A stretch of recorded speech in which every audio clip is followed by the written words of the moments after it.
O Leonardo não está aí não, né? O Leonardo tá. Eu estou falando do Ava nesse verbete.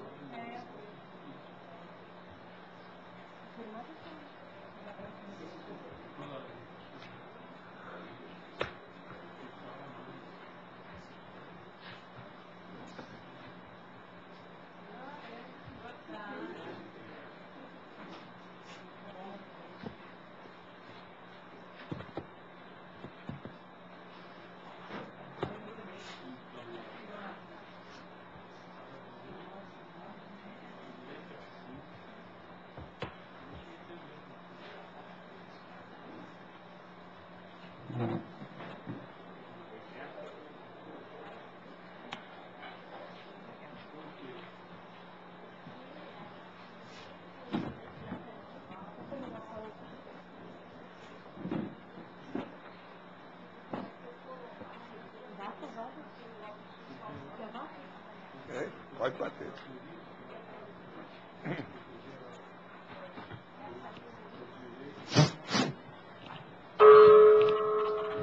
Tertúlia.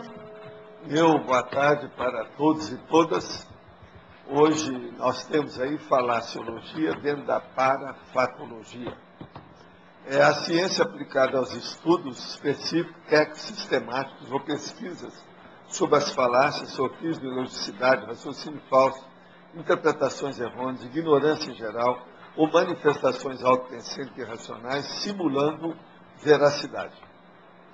As falácias canônicas medievalescas, as falácias literárias, a falácia de definição, a falácia desconstrucionista, a falácia documental, a falácia emocional, a falácia romântica, a falácia patética, a falácia estatística, a falácia da irrelevância, a falácia da ambiguidade, os números grandes, os mal-entendidos culturais, os argumentos logicamente inconsistentes, as armadilhas lógicas, a intenção de ludibriar, as conclusões sofismáticas e muito mais coisa que tem, eu não vou ler tudo.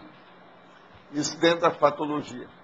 Agora, nós temos aí, dentro da tabelologia, da taxologia, tem a tabela sobre a fatuística e o ignorantismo. São os temas de confusões falaciosas, desde os complexos aos mais simplórios. Agora, isso nós temos ao todo, são 60 itens.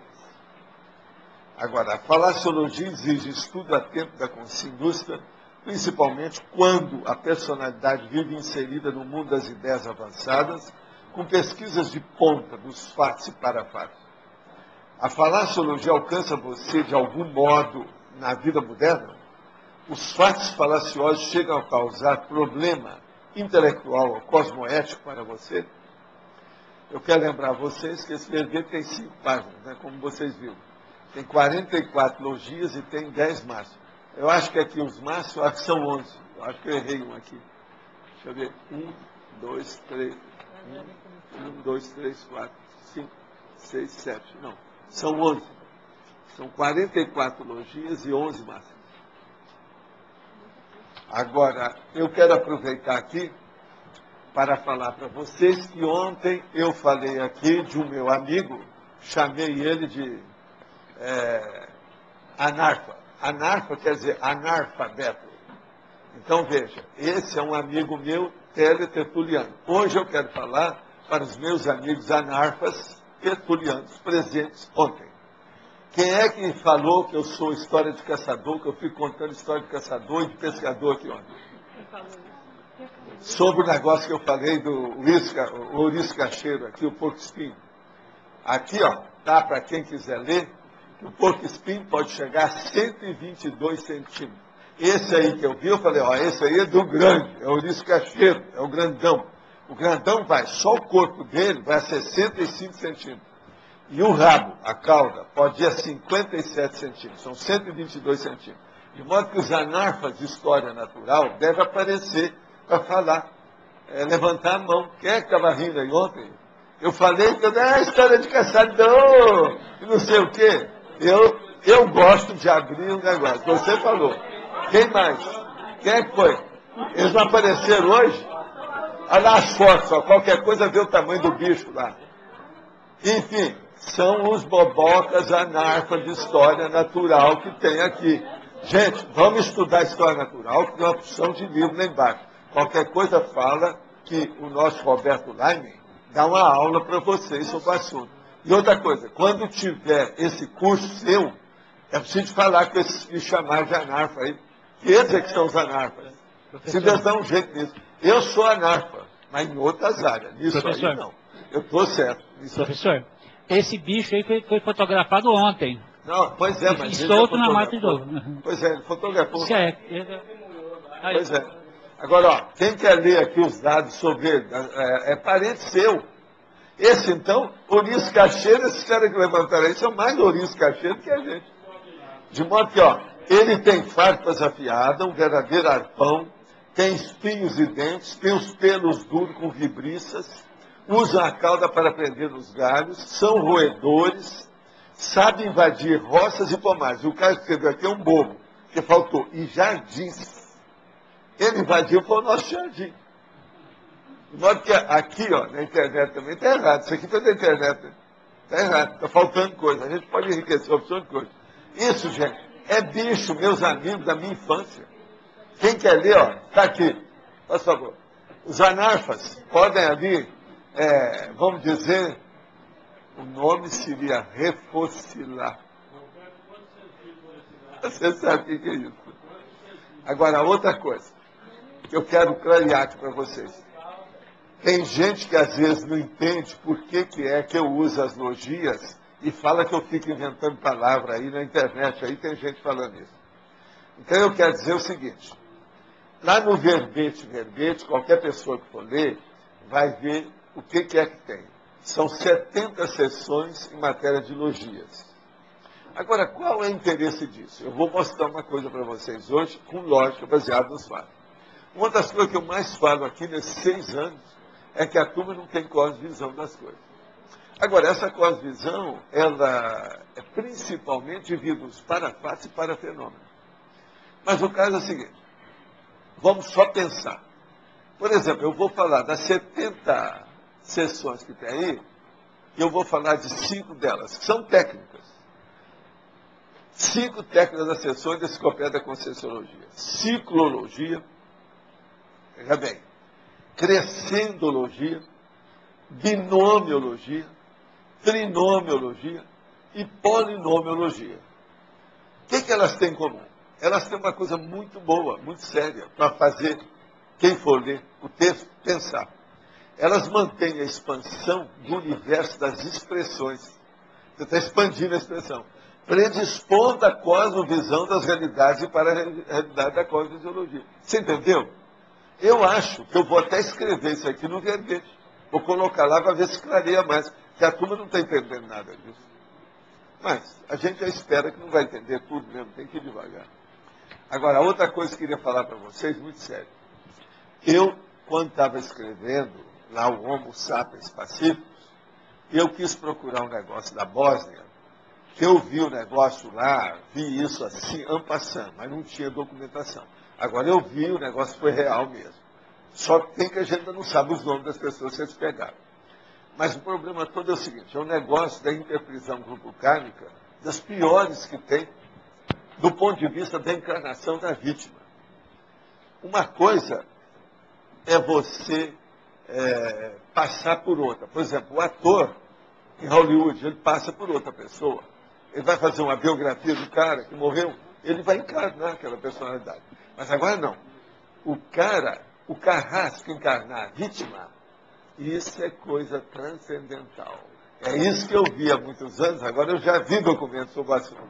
Então veja, os carrascos da Bósnia, vocês sabem que eles mataram muita gente lá demais. Então o que eles fizeram? Eles encarnaram as vítimas que eles mataram. Então o cara pegava o sujeito que é mais ou menos parecido com ele, pegava a documentação toda, mudava a personalidade dele, mudava a residência para outro país, eles continuam vivendo nessa dimensão. Esse carrasco está tão vivo. Mas é outra personalidade. Então veja, ele matou aquela pessoa e fica com a personalidade dela. Agora veja, Vocês querem perfeição maior do que essa?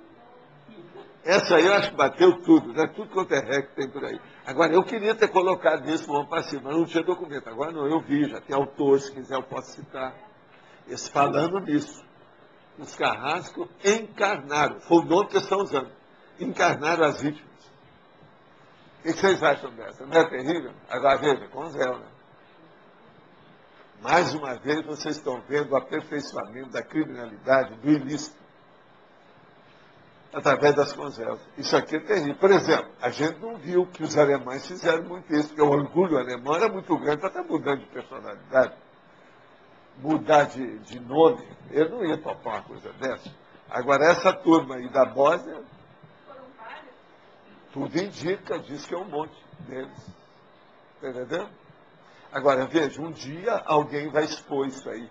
Agora, ainda não apareceu aquele Wiesenthal, o tal que era o perseguidor e carrasco nazista, não apareceu um da Bósnia para ir atrás desses caras. Eles estão tudo vivos.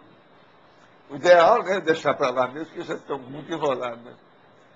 Agora, veja, eu desejaria até seguir um cara desse para ver o que aconteceu.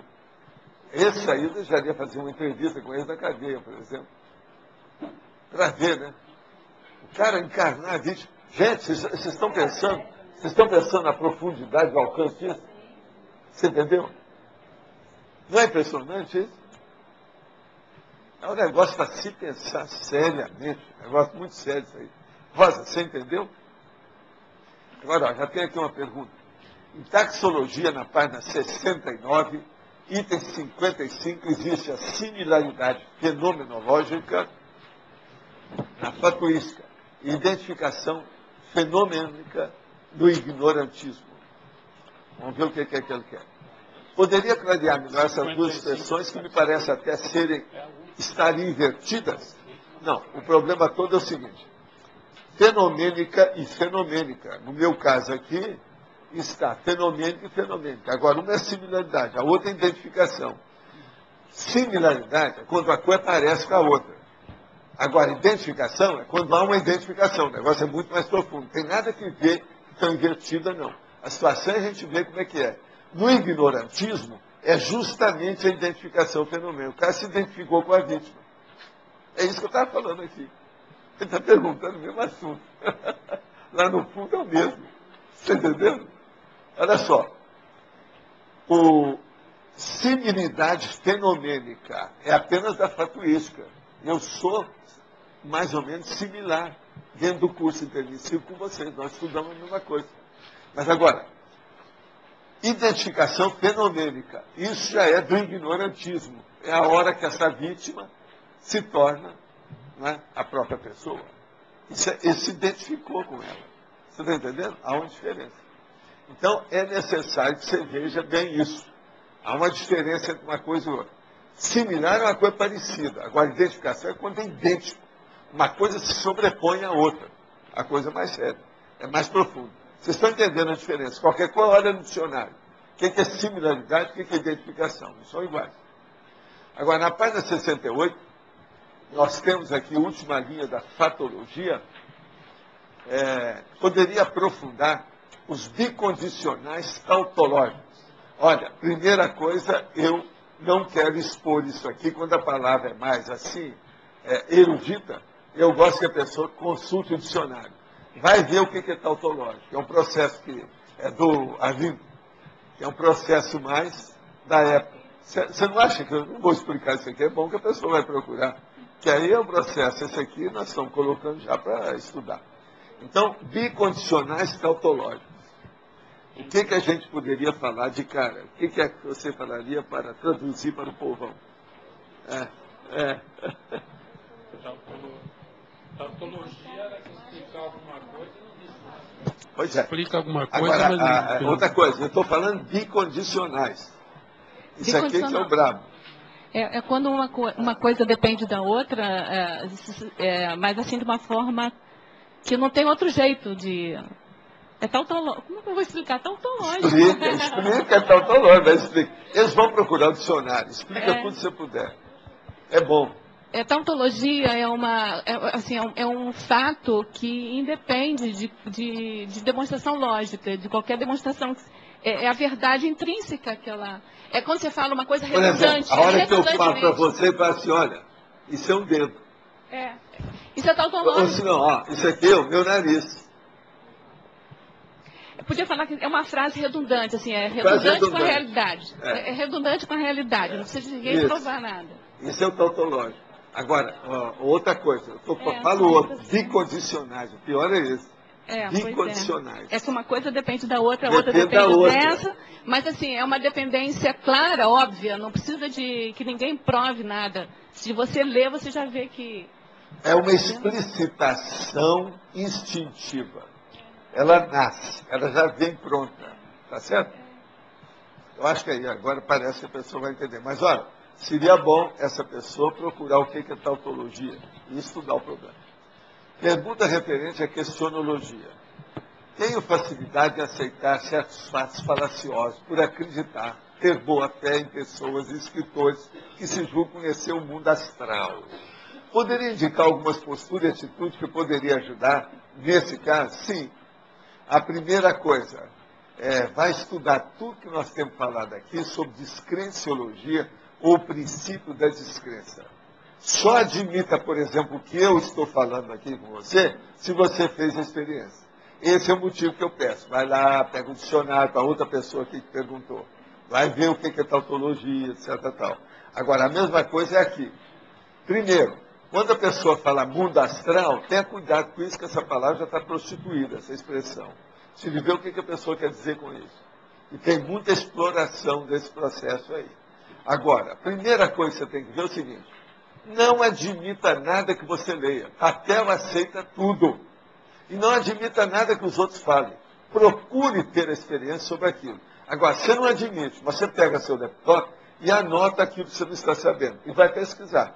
Esse é o gesto mais inteligente, é a postura mais prioritária, é o melhor que a gente pode fazer num caso desse. Agora, não tenha nada de acreditar, não fique com esse negócio de ter boa fé. Olha aqui, de boa vontade, boa fé, boa intenção, é um monte de gente, são legiões de pessoas que estão enterradas no cemitério de modo prematuro, que morreram antes da hora. Por quê? Não tinha discernimento. É bom você que está perguntando ver os mega atributos propulsores da evolução. Olha só. Aquilo ali é o problema do discernimento. Isso está no site, não é isso? Poderia traçar um cotejo entre amparador de função e guia Maurote? Sim, é muito fácil. Guia Maurote quer dizer, ele é cegueta, ele não enxerga nada, ele não vê nada na frente. Então, ele é um guia dirigindo o outro e os dois não entendem nada, não conhecem nada, estão no caminho errado. Agora, poderia se fazer a mesma coisa, às vezes até com menos esforço, e ter muito mais resultado evolutivo. Agora, amparador de função. Amparador é uma consciência física técnica, que sabe como fazer a interassistencialidade. Agora, é de função dependendo daquilo que a pessoa está fazendo. Por exemplo, um amparador de função do governador. Se o governador deixa chance, ele vai ter inspiração desse amparador que praticamente reside no palácio da governadoria.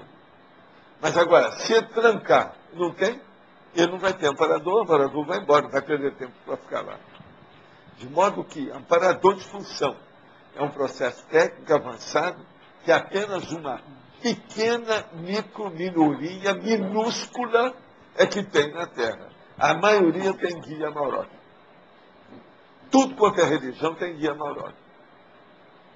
Não adianta falar, se uma coisa não presta mesmo, não adianta dourar a pílula, não adianta forçar a barra, a situação é essa. Fato é fato, não vamos discutir com fato, a respeito da realidade dos fatos. Tá certo? Agora, pode falar. Oswaldo, aqui na antagonismologia, eu queria entender melhor, você coloca ali na segunda e na terceira linha. O antagonismo, dados corretos, raciocínios errados, e o antagonismo, dados falsos, raciocínios corretos. Você poderia aprofundar um pouquinho? Aí está escrito, um é viste forma, o outro é viste conteúdo. Isso aí é tudo. Tá, mas como é que funciona O problema isso? todo é o seguinte, vamos entender. O antagonismo tem dados corretos, vamos entender bem, dados corretos. Ele, então, tem raciocínio errado. Isso, então, é falácia. Você pode dar um exemplo dessa? Uai, uma porção de coisinha, uai. Lá em Minas Gerais, eles fazem isso todo dia. O castrando é muito fácil. Aqui, vamos pensar só. Eu falo para você assim, o Ouriço Cacheiro, que esteve aqui ontem, ele tinha mais ou menos mais de meio metro. Agora eu viro para você e falo assim, mas ele, na verdade, estava com um filhote. Não estava. Você está entendendo? É um fato. E outra coisa, é o dado incorreto. Outra coisa, o dado incorreto dos anarpas de ontem, que achou que eu estava exagerado na hora que eu falei que o tamanho dele era esse. Isso aí já explica o assunto. Está bem em cima do lance? Agora vamos ver a segunda. Você não viu aí o segundo. O antagonismo inexplicado e inexplicável. Antagonismo, dados corretos, dados errados. Vice forma. Agora, o antagonismo, dados falsos, raciocínios corretos. É o contrário disso. Você está entendendo? Dados falsos. A pessoa, por exemplo, vem aqui e fala para mim assim, olha, está aqui o negócio do Ouriço Cacheiro. O máximo que ele vai é 30 centímetros de tamanho. Agora eu viro para ele e falo assim, não, porque eu tenho os dados aqui, não é isso. Eu corrijo na hora. Ele pode chegar a 57 centímetros, só o corpo dele. Contra fato, não adianta a gente brigar. Você entende? Então, isso aqui é muito importante para falar nas falácias. Você não acha que os dois vícios que eu coloquei aqui, vício de forma e vício de conteúdo? Isso é muito importante. E uma coisa muito séria, eles mudam a condição, né? Você tem as duas coisas aí ao mesmo tempo para você pensar. Vale a pena pensar nisso. Eu já coloquei entre parênteses de propósito, coloquei na fonte normal, eu não coloquei itálico, para chamar a atenção. Professor Paulo. Outra, só... Sim. Na fatologia, eu tenho uma dúvida também. Na sexta linha, a última palavra, imprecisão.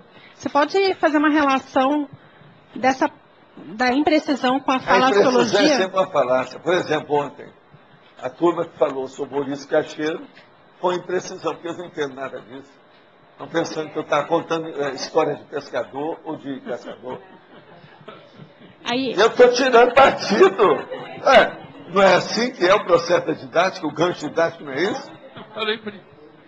aí entra o processo da palavra Você específica. estava aí ontem, você viu isso? Não. Você perdeu. Eu assumo. Você ia morrer de rir do povo aí.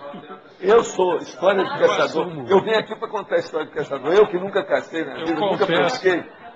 É uma vergonha. Sou um réu, confesso. Não, ele é um réu completo, mas teve mais gente. Um monte de gente riu na hora. Mas Vem cá, nós temos isso gravado, né? Qualquer coisa não fala não, porque está gravado. Pois é. Mas aí, então, nesse Tá caso, danado, hein? Só para falar da... o Valdo, na imprecisão, então, entra a questão da palavra, né? A palavra-chave, a palavra correta no momento... Pelo menos uma palavra aproximada da realidade. Se você colocar uma palavra que seja... Aqui, lembra que eu falei sobre tergiversão? Uma palavra que permite a tergiversão, dá um problema. Não dá certo.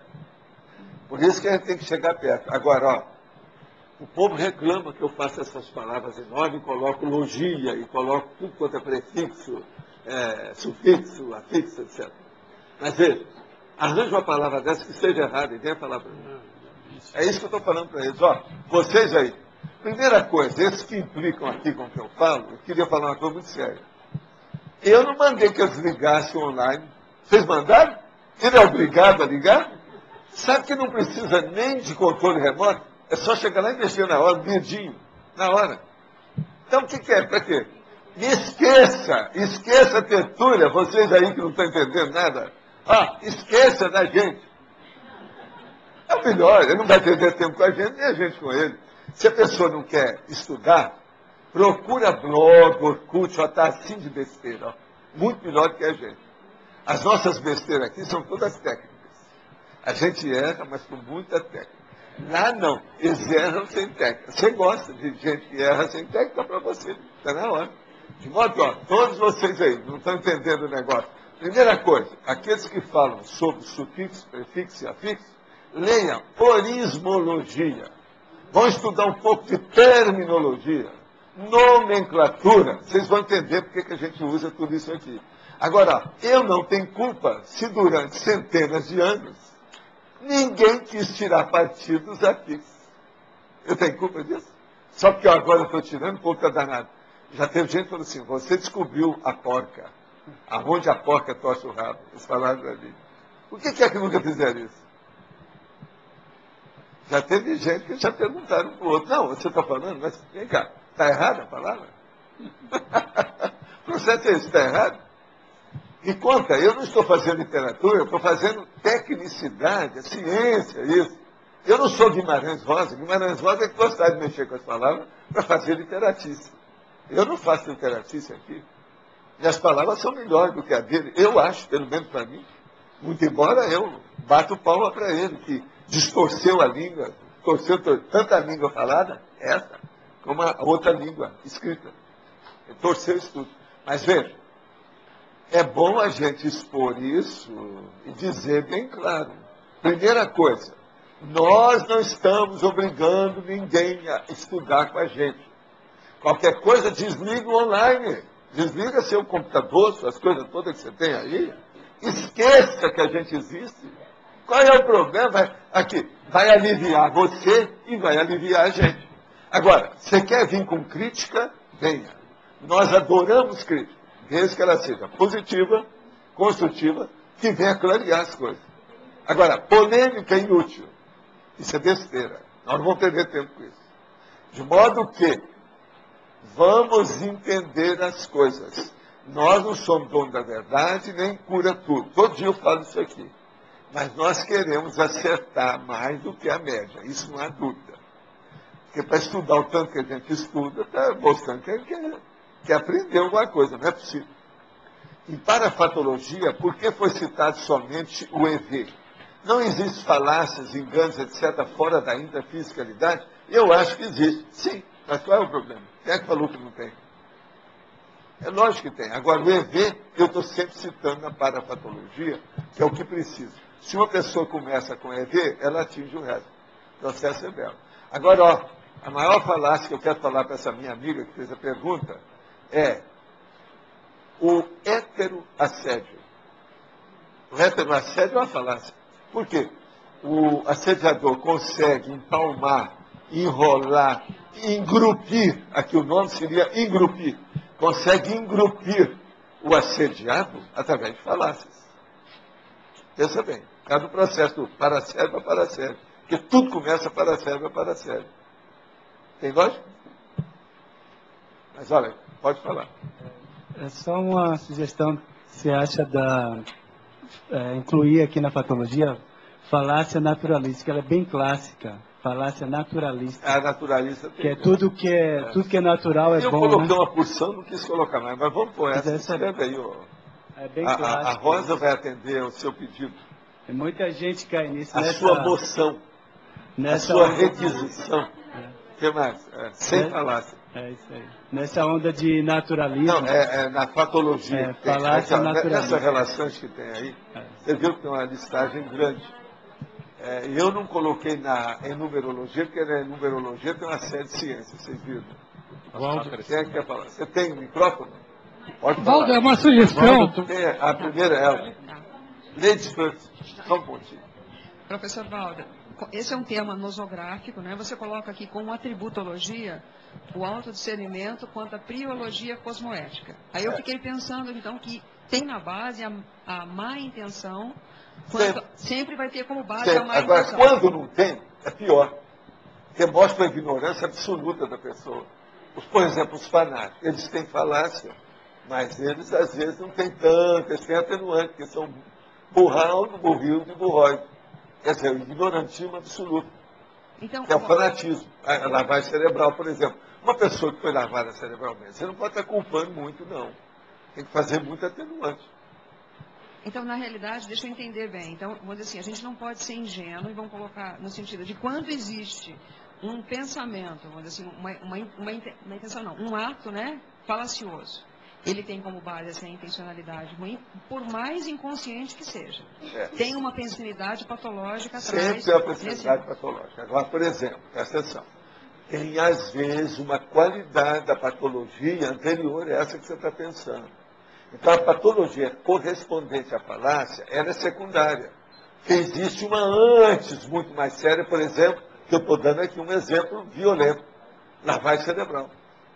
Tá. Se a pessoa está lavada cerebralmente, é lógico que ela vai... Não! Aqui, a Terra é chata. A Terra é chata. Isso tudo é bobagem. Isso de americano ter ido na Lua é loucura. Não tem isso. Isso é lavagem cerebral. Nos Estados Unidos está cheio de gente assim. Tem gente que não admite que teve homem na Lua. Tem outros que admitem até hoje que a Terra é chata. Ela não é uma bola deformada. Não é. Ela é chata. Quer dizer, são pessoas chatas essas. E qual que é a melhor forma, professor Valde? Porque eu estava com uma dificuldade de, vamos dizer assim, entender essa condição dessa má intencionalidade com essas confusões que se chamam. Você deu aqui na página 69 alguns exemplos. Eu estava olhando um por um para entender a relação que você colocou, né? E aí, no item 15, eu fiquei com uma dúvida. Você colocou consciência em si versus ignorantismo e energia consciencial. Você pode dar um exemplo, por exemplo, de uma palavra? Por exemplo, a consciência em si. É uma pessoa que sabe que ela é a consciência e agora ela compreende os fenômenos da vida do que é que tem de energia. Agora, tem outras pessoas que não. Ela acha que ela é o corpo, que ela é energia, que ela é tudo isso. Ela não sabe separar o processo uma coisa da outra. Você viu o alcance disso? Aonde eu fui com essa ideia? É terrível isso aí. A autoimagem. Agora, por isso que está entre aí. Eu coloquei uma opção de coisa entre parênteses. Consciência em si. Ela mesma. Isso é a fatuística. É a realidade dela. Agora, a energia consciencial é outra coisa, não é ela. Certo. Mas tem gente que acha. O que é o corpo humano? Não, o que é o corpo humano? Energia consciencial. Tá certo? Certo. Mas você se utiliza do corpo. Agora, a pessoa não, eu sou, aqui, eu sou, isso aqui, eu não sou. Minha consciência não é isso. Mas aí, como é que você coloca essa condição dessa má intenção? Onde é que está a condição da... O burro todo, esse materialista, tudo, ele está lavado cerebralmente por si mesmo. É o materiológico. Gente, não tem jeito, contra fato não tem saída. Aqui, pode esquecer até a filosofia. Pensa só na patologia, na fatuística, na parafatuística. Vocês liquidam com todo mundo. Baseado em fato não tem jeito. Isso aqui é o meu nariz. Você também tem o seu. Veja onde a gente mexe o nariz. É que o programa... Você entendeu? A base de tudo é isso. É que quando você associou ignorantismo com a falta de cosmoética, foi aí que eu comecei a tentar entender um pouco mais profundo isso. A barra é essa. Pode falar. Mais uma sugestão na fatologia, ilusão de ótica. O que tem? Ela está acrescentando, que é uma falácia. É uma falácia. Então, desde aquela que a gente vê na estrada, que a gente tem certeza que é água, existe até uma mesmo... série de condições. várias. Pois é o processo da quimera. Você está entendendo? Tem um monte disso. É o fogo-fato também, que o povo interpreta mal. Tem uma série de condições disso aí. Tem muita coisa. Agora, ó, existem coisas que passam perto, mas que são reais. Por exemplo, a visão estereoscópica. Ela é um fato. E outra coisa, você é capaz até de graduar sua visão estereoscópica. Ela ser mais, ela aflorar a superfície, ela ser mais superficial, e ela ser mais profunda, ou ela ser no meio. Eu, por exemplo, eu graduo a minha visão estereoscópica de todo jeito. E isso não é visão de ótica. Ela existe. Cada gravação que eu ponho. Outra coisa, eu sou capaz de ver um catete que repete alguma sequência de alguma coisa, eu ponho aqui de 1 metro no fundo, ponho de meio metro e ponho ele superficial. Outra coisa, a hora que eu ponho ele bem profundo, eu limpo tudo, o catete fica limpinho. Eu vejo ele limpo. Agora veja, Não é ilusão de ótica, no caso, porque eu estou fazendo isso de propósito. E a minha capacidade de visão permite isso. Então, a ilusão de ótica, ela é uma falácia na hora que a pessoa não sabe interpretar. Mas ela é um fato físico, normal, fisiológico, natural. Você entendeu? Na maior parte dos casos. Agora, por exemplo, é muito bacana você ver carpete. Tem certo tipo de carpete que você vai ver a visão estereoscópica, é impressionante. Eu tenho um sempre no banheiro que eu faço pesquisa. Eu, por exemplo, através da visão estereoscópica, eu sou capaz de saber se eu estou cansado ou estou disposto. Se eu olhar e a minha visão estereoscópica estiver só assim de 30, 40 centímetros só, pelo meu cálculo, eu estou cansado. Se eu colocar e aquilo for profundo, posso trabalhar que a minha cabeça está a 1000. Esticar. Tudo isso é técnica que eu tenho. Agora, vai explicar isso para os outros. Essa aí eu nunca escrevi, porque é um problemão, mas já escrevi sobre estereoscopia, esse negócio todo. Por sinal, lá embaixo nós temos uma biblioteca sobre estereoscopia. Entende? É bom você saber o que é ilusão de ótica, estereoscopia, uma opção de coisa. Outro nome é Fata Morgana. Também é bom estudar o que é isso. É a mesma coisa, que é um tipo de ilusão. Entende? Quimera. Fata Morgana. Outro nome também que eu chamo é fenômeno morganático. Tudo é a mesma coisa. Isso eu estudei isso muito por causa do processo de consciência. Deserto dá muito disso. Na estrada no Brasil, devido ser um país tropical, à tarde, 3 horas da tarde, com sol quente, você vê aquilo tudo assim. Isso aí é processo. Valdo, na fatologia quarta linha, o que você. Números grandes, né? Sim, o que você quer? O que... Número grande é um negócio difícil. A hora que você começa a falar de uma porção de um número muito grandão, você sabe, ninguém percebe nada. Aqui, ó, ela sabe. Explica isso aí alguma coisa. Fala aí sobre a matemática. Vamos. Eu estava com essa pergunta também desde o início, né? Ah, bola, mas eu estou falando para responder para você. Quer ser óbvia. Mas aí eu fui Você entendendo aos pensou. poucos. Eu fui entendendo aos poucos. Você pensou depois. Porque você falou, o número Faltou grande. raciocínio de início. Por que o número grande seria falácia? Aí eu pensei, mas porque a gente não consegue imaginar O cara vai aquela falar, quantidade de número já grande. criaram Então a você palavra quer. decalhão. Você vai falar decalhão, ninguém vai entender o que é isso. Você quer Por exemplo, enrolar o aqui, outro? Fala um número não, muito grande. falar o outro bilhões não de anos-luz. Ninguém entende. ninguém tem.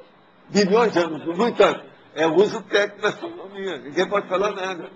Aí eu compreendi a tempo, professor. Caiu isso aí. Aqui o gongo te salvou. Agora tem outra aqui a falácia desconstrucionista.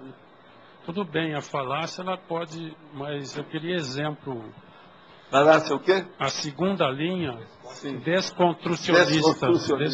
É o negócio que a pessoa ela quer mostrar, principalmente os filósofos franceses de Paris. Eles querem pegar qualquer ideia nova e fazer desconstrução. Então é uma falácia. Tem coisa que já está desconstruída há muito tempo. Se for mexer mais, já chegou no átomo final da história. Já está lá com aquelas partículas mínimas. É besteira estar mexendo com isso. Isso é uma falácia. Agora, os filósofos franceses são ótimos nisso. Eles gostam de perder tempo com essas coisas. Eu já vi isso na filosofia, mas é.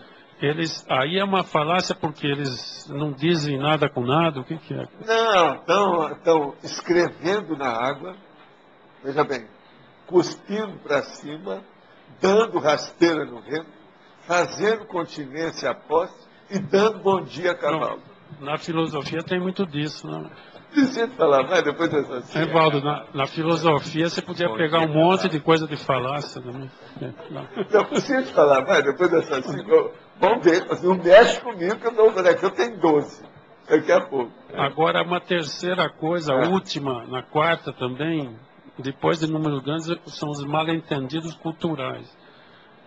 Tudo bem, eu queria exemplos, né? Onde é que está isso aí? Na quarta linha, mal-entendidos Mal-entendidos culturais.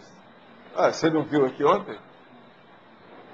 Nós aqui só mexemos com o processo cultural, é o problema intelectual. Olha o mal-entendido a respeito do ouriço cacheiro, o porco-espinho. São pessoas que eu não vou falar que são porcas intelectuais. Não é isso. Nem estou falando também que elas são ouriçadas. Você sabe o que é ouriçada. Não é isso. Não estou dizendo isso. Eu estou falando aqui. Agora, em cima... Aí é como diz o cara, farta alguma coisa para o anarfa. Em cima disso... Esse é o cara. Não, farta alguma coisa para o anarfa. O mal-entendido cultural, ele pode ser também um dogma, Waldo. Hein? O dogma pode causar um mal-entendido cultural, um dogma. Não, o dogma já começa por ser uma falácia, né? É uma falácia. Mas aí o pessoal lança dogma, por exemplo, do marxismo, da religião, eles disso, lançam à daquilo. vontade, eles gostam, para pegar os incautos. O problema nosso aqui, gente, é acabar com os incautos. Temos que mostrar que tem incautos. Mas aqui é preciso acabar com isso. Nós não podemos ter pessoas desatentas. O nome é estultos. Aqui eu falo sobre estultos. Estulticiologia. Vocês viram aqui os nomes? Seria bom até eu ler, né? Talvez ajude. O termo que nós estamos estudando hoje, o verbete é falaciologia. Agora eu falo.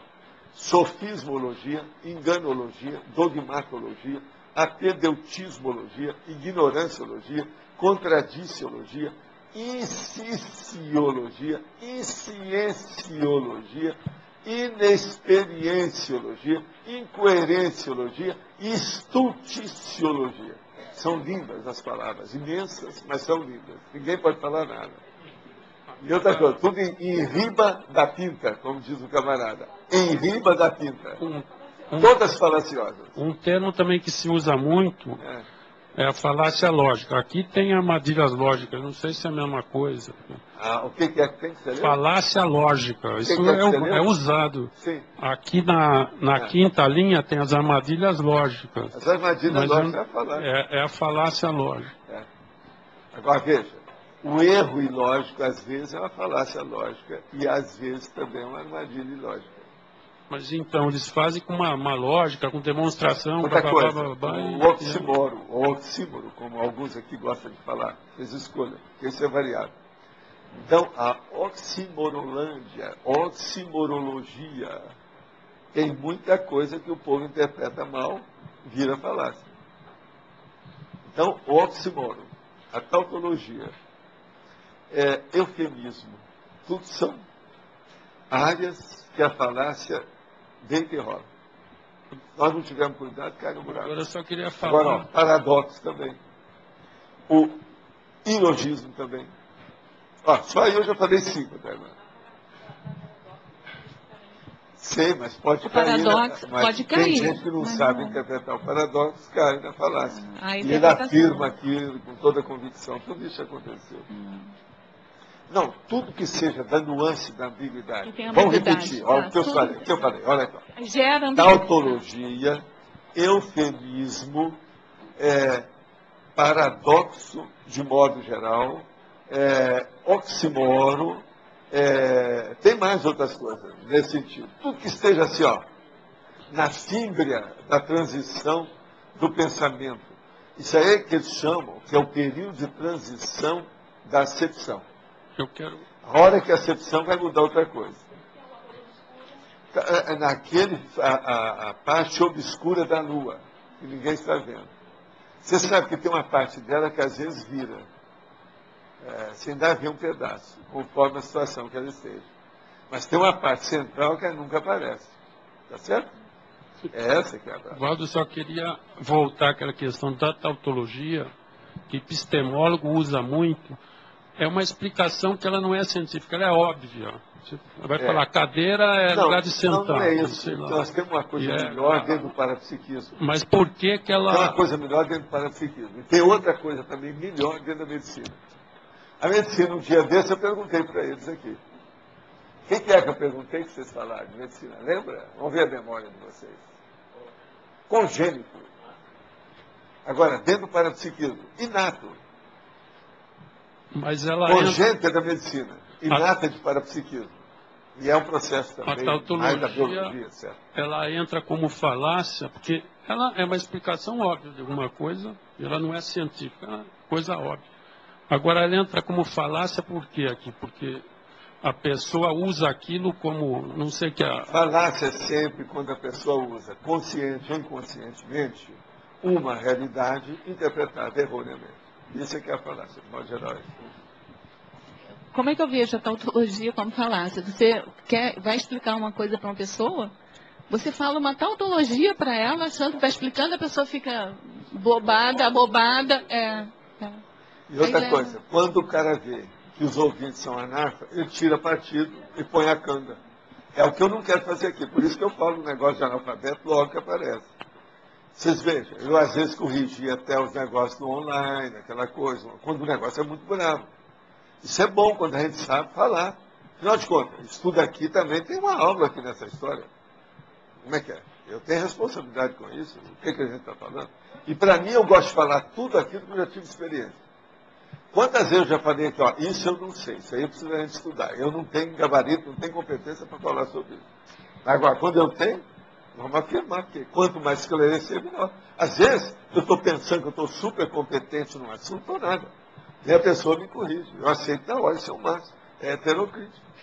Só para complementar isso, né? No estrangeirismologia tem o raciocínio modus ponens. Esse raciocínio ele vai para frente. Você tem uma afirmação, tem uma implicação esse é da e área vai dele. para frente. Esse é da área dele, é da filosofia. Isso. E vai para frente. Se você tem uma tautologia ali no meio, você enrola o outro, entendeu? Ele vai para frente, mas vai para frente errado. Agora entendeu? é o ponens e o tollens. O tollens eu não sei como explicar muito bem, não. Mas o ponens... Mas a hipótese científica, a questão da teologia, não tem consenso. Agora, ó, tudo quando começa o processo para levar até as últimas consequências, a coisa fica mais complexa e as pessoas têm receio de participar. Então, isso eu preciso esclarecer mais. Por isso que é sempre bom.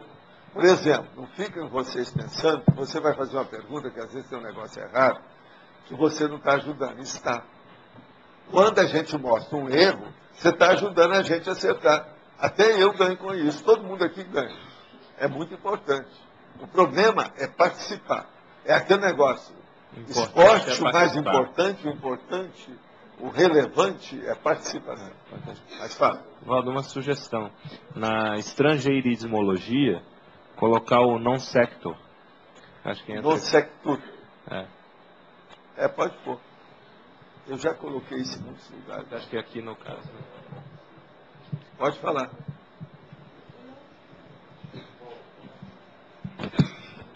Valdo, aqui, perfilologia, a questão dos blogueiros, como é que é isso? O que é? Dos blogueiros na perfilologia. O que tem? Por que eles estão aqui? Tu tá fazendo tu tá generalizando aqui ou... Não, isso é onde é que está? Masculino. Não. Os blogueiros, porque você quer povo mais sofista e mais falacioso do que blogueiro? Mas tu fala os que usam pseudônimo? Não interessa o nome. É blogueiro. Blog e orcuteiro, tudo é furado. Tem muita coisa furada, é o que tem mais na internet. Blogueiro e orcuteiro. Não estou dizendo que são todos, mas um percentual bem razoável, ponderável, concreto, todo mundo sabe. É mais de 51, cadê o Antônio? Não está aí. Tem que perguntar, o Orkut é mais de 51? Eu não perco tempo. Orkut não tem a menor dúvida, mas... Blogueiro também é a mesma coisa. O que tem de besteira nisso na internet não está no gibi. Agora é isso. A própria Wikipedia está cheia de besteira. Por isso que estão trabalhando muito para ver se conserta, né? Melhorar. Uma outra coisa, a primeira enciclopédia que fizeram da informática, você sabe o nome dela, né? Qual foi?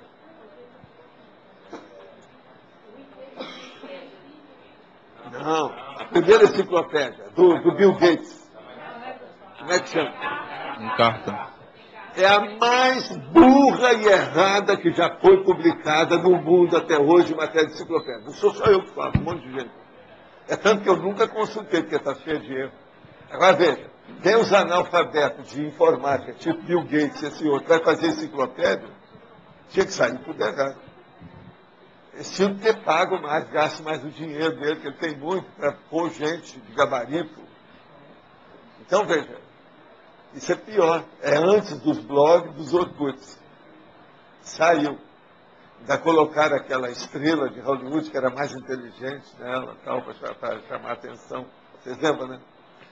A estrela de Hollywood que inventou as coisas, que era inventora, fora de série.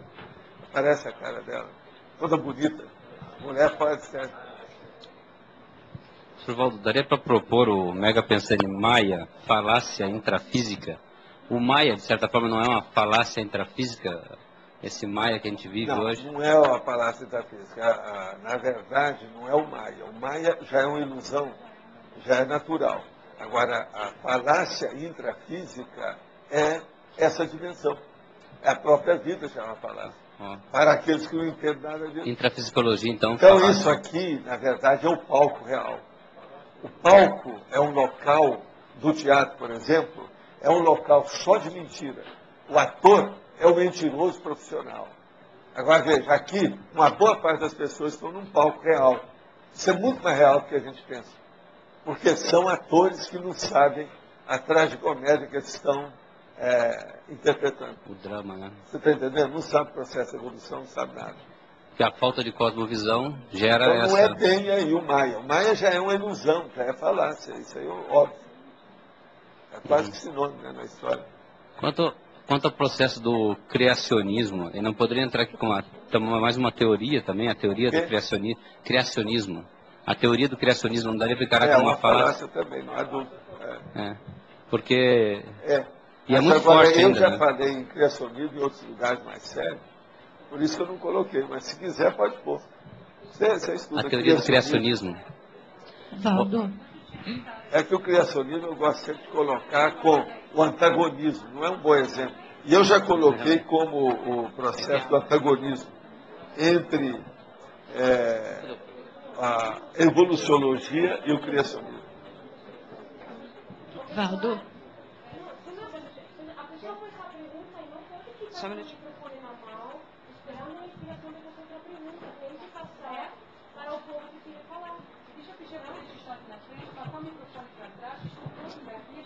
Eu estou indo no talento. Sabe o que vocês devem fazer? Começa a distribuir os microfones de trás para frente. E outra coisa também... Aí ajuda, na minha perna. Só lembrar... Começa lá atrás. E só lembrar, quando alguém pega o microfone, é porque já tem 3 na frente, né? Às vezes tem gente que pega... Às vezes, depende do tema. Não é bem assim. Depende do tema. Ali na fatologia, na penúltima linha, e na última, o respeito à inexperiência alheia, e na última, desconfiômetro, automancômetro. Por que eles estão como falácias e má intenção? Não são coisas... Patologia. Sim. O que você quer? Pode falar que eu já localizei. Tá. Na penúltima linha, o respeito à inexperiência alheia. Sim. A pouca leitura, a preguiça mental. Não. É só o respeito à inexperiência alheia e abaixo, na última também, desconfiômetro, automancômetro. Isso não são coisas positivas? O quê? Isso não são coisas positivas? O desconfiômetro Mas se a pessoa não tem, é negativíssimo. Então é a falta de... Pensa que a falta... Aqui tem de tudo.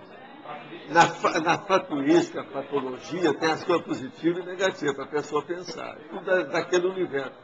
É o contrário. Entende? Tá, é isso que eu não entendi. Fica achando, não fica lendo assim, não. Você tem que entender o que a gente quer dizer com isso. Tá, é porque... Por isso que isso aí é o mataburro de todo mundo, é a patologia. Você não vê que a maioria aí fica discutindo a patologia? Sim, eu vejo, mas é que eu achei que então, por que nosográfico? Achei que seria neutro, então, para ter coisas positivas. O processo falácia, me perdoa, não tem jeito, é sempre nosográfico, é patológico. Sim. Agora eu estou dando, de vez em quando, eu dou. Como é que a pessoa conserta? Uma pessoa dessa não tem desconfiômetro, porque ela às vezes é ignorante. Ela não tem simancol. Entendeu? Tá. Mancômetro. É a falta de... O outro nome também é o palpitômetro. era só do achismo, era do palpitismo. Então isso aí era chuta. Outro nome é chutômetro. O chutômetro é totalmente negativo. É que eu pensei que, por que não seria o desrespeito, então, à inexperiência alheia? Desrespeito? É. Não, o problema todo que eu estou falando, você tem que respeitar a inexperiência alheia. Sim. Eu respeito.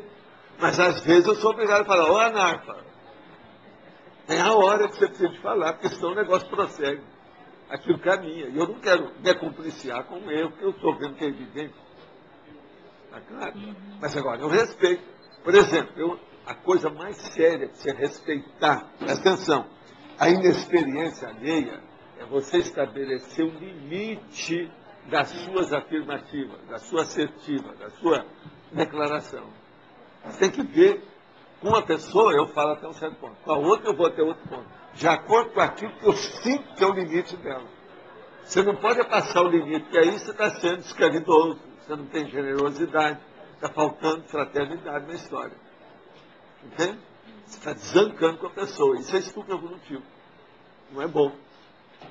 Agora, ó, o máximo que a pessoa tem, que é o bacana e que muita gente reclama, é o seguinte, ela reclama que está pagando imposto de renda muito alto.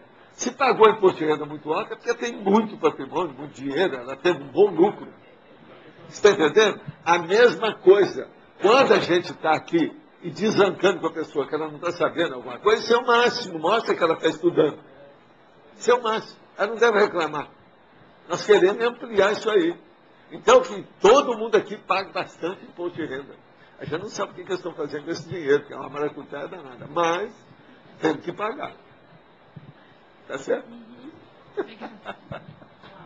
Professor Valdo, eu queria perguntar quanto ao prefixo alto na escrita conscienciológica. Opa, é assim. Eu queria perguntar quanto ao prefixo alto na escrita conscienciológica, que critérios a gente pode usar para não entrar num uso abusivo, para a gente empregar corretamente? Olha, eu gosto de usar, vamos dizer, de uma maneira até frenética, o processo de alto e hétero. O povo não gosta, mas eu gosto. Por quê? Eu estou estudando conscienciologia, é um modo de você fazer síntese. Por exemplo, há uma falácia que os outros pensam que eu estou fazendo, que não é falácia, que é apenas uma má interpretação. Eles falam assim, você não é conciso, você usa a palavra grande demais. Não é. Uma palavra grande, às vezes, é uma concisão. Ela, às vezes, está interpretando dentro da palavra dela, tem 4 significados simultaneamente. Agora, eu vou publicar isso aí. Nós chamamos são vocábulos sesquipedais. Dentro da conscienciologia, nós temos uma porção, eu vou publicar uma série, dezenas de 10 sílabas, de 11 sílabas e de 12 sílabas. Eu já tenho um monte para colocar. São dezenas. E tem algum critério que tu acha que a gente possa usar ou tu acha que dificilmente... O critério é você estudar os afixos. Qualquer coisa, conversa aqui com a Julieta. Você vai ficar aí uma temporada? Vou ficar só até domingo, mas eu volto para formação de autores. Então, quando você voltar, você vai procurar a Julieta. A Julieta é aquela excelentíssima senhora professora ali. Ela sabe tudo sobre afixo, prefixo, sufixo. Para começar. Entende? Eu sei que ela sabe, que eu já coloquei ela num buraco já várias vezes, já discutimos tudo quanto é jeito.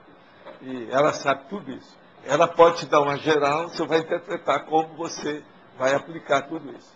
Agora, ó, em matéria de ciência, para alargar o problema da ideia, e em matéria de filosofia, nada melhor do que esses prefixos, sufixos e afixos. Sempre ajuda. Agora, alto, no meu caso, é sempre a pessoa. Agora, por exemplo, se tem muito cuidado, porque senão as pessoas vão escrever errado, escreve com L, aí vira alto-falante. O alto-falante, por exemplo, eu sou um alto-falante, olha o que eu estou falando para você. Agora, sou o alto-falante com L, esse aqui, ó, alto-falante. Está lá falando, ó, algum lugar aí está falando. Ó. Isso é o alto-falante. Então, existe esse processo do AU e o AL. Você já abriu o outro com isso.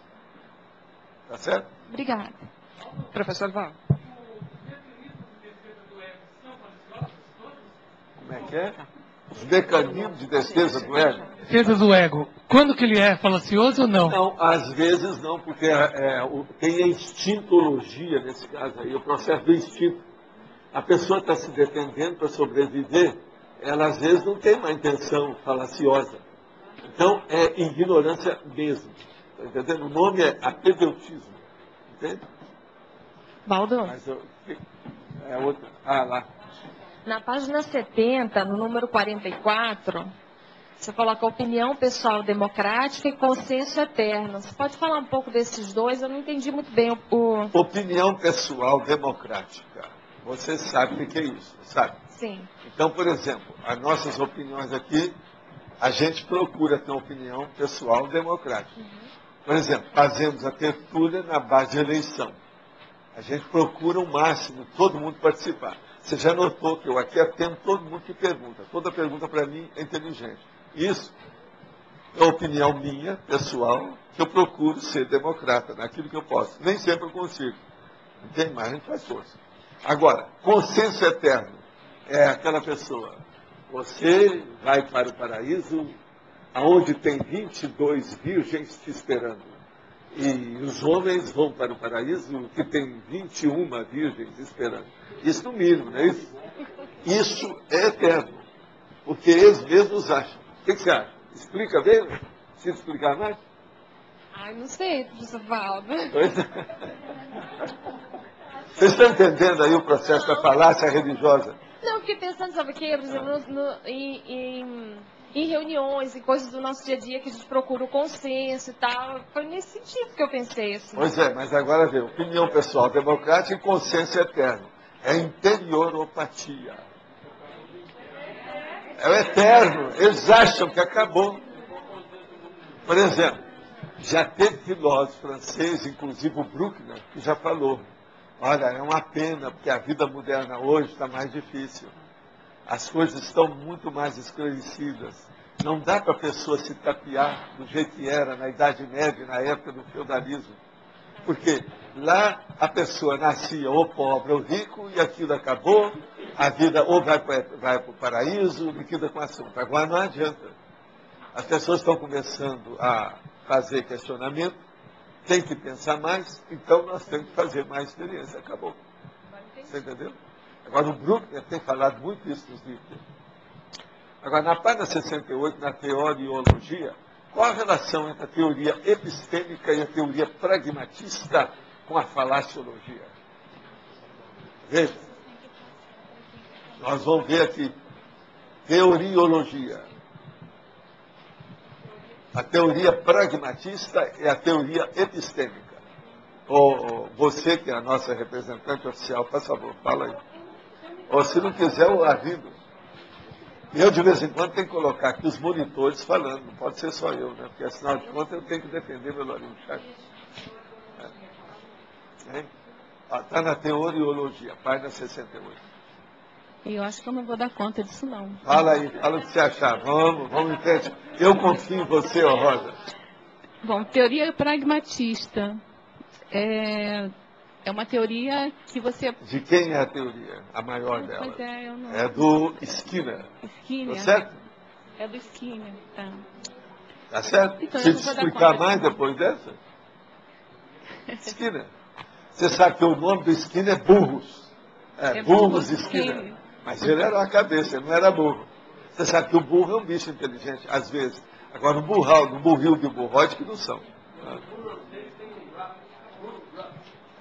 Mas agora, veja, é o processo do pragmatismo americano que criou o processo pragmático, que é a doutrina pragmática, a filosofia pragmática, etc. Tal.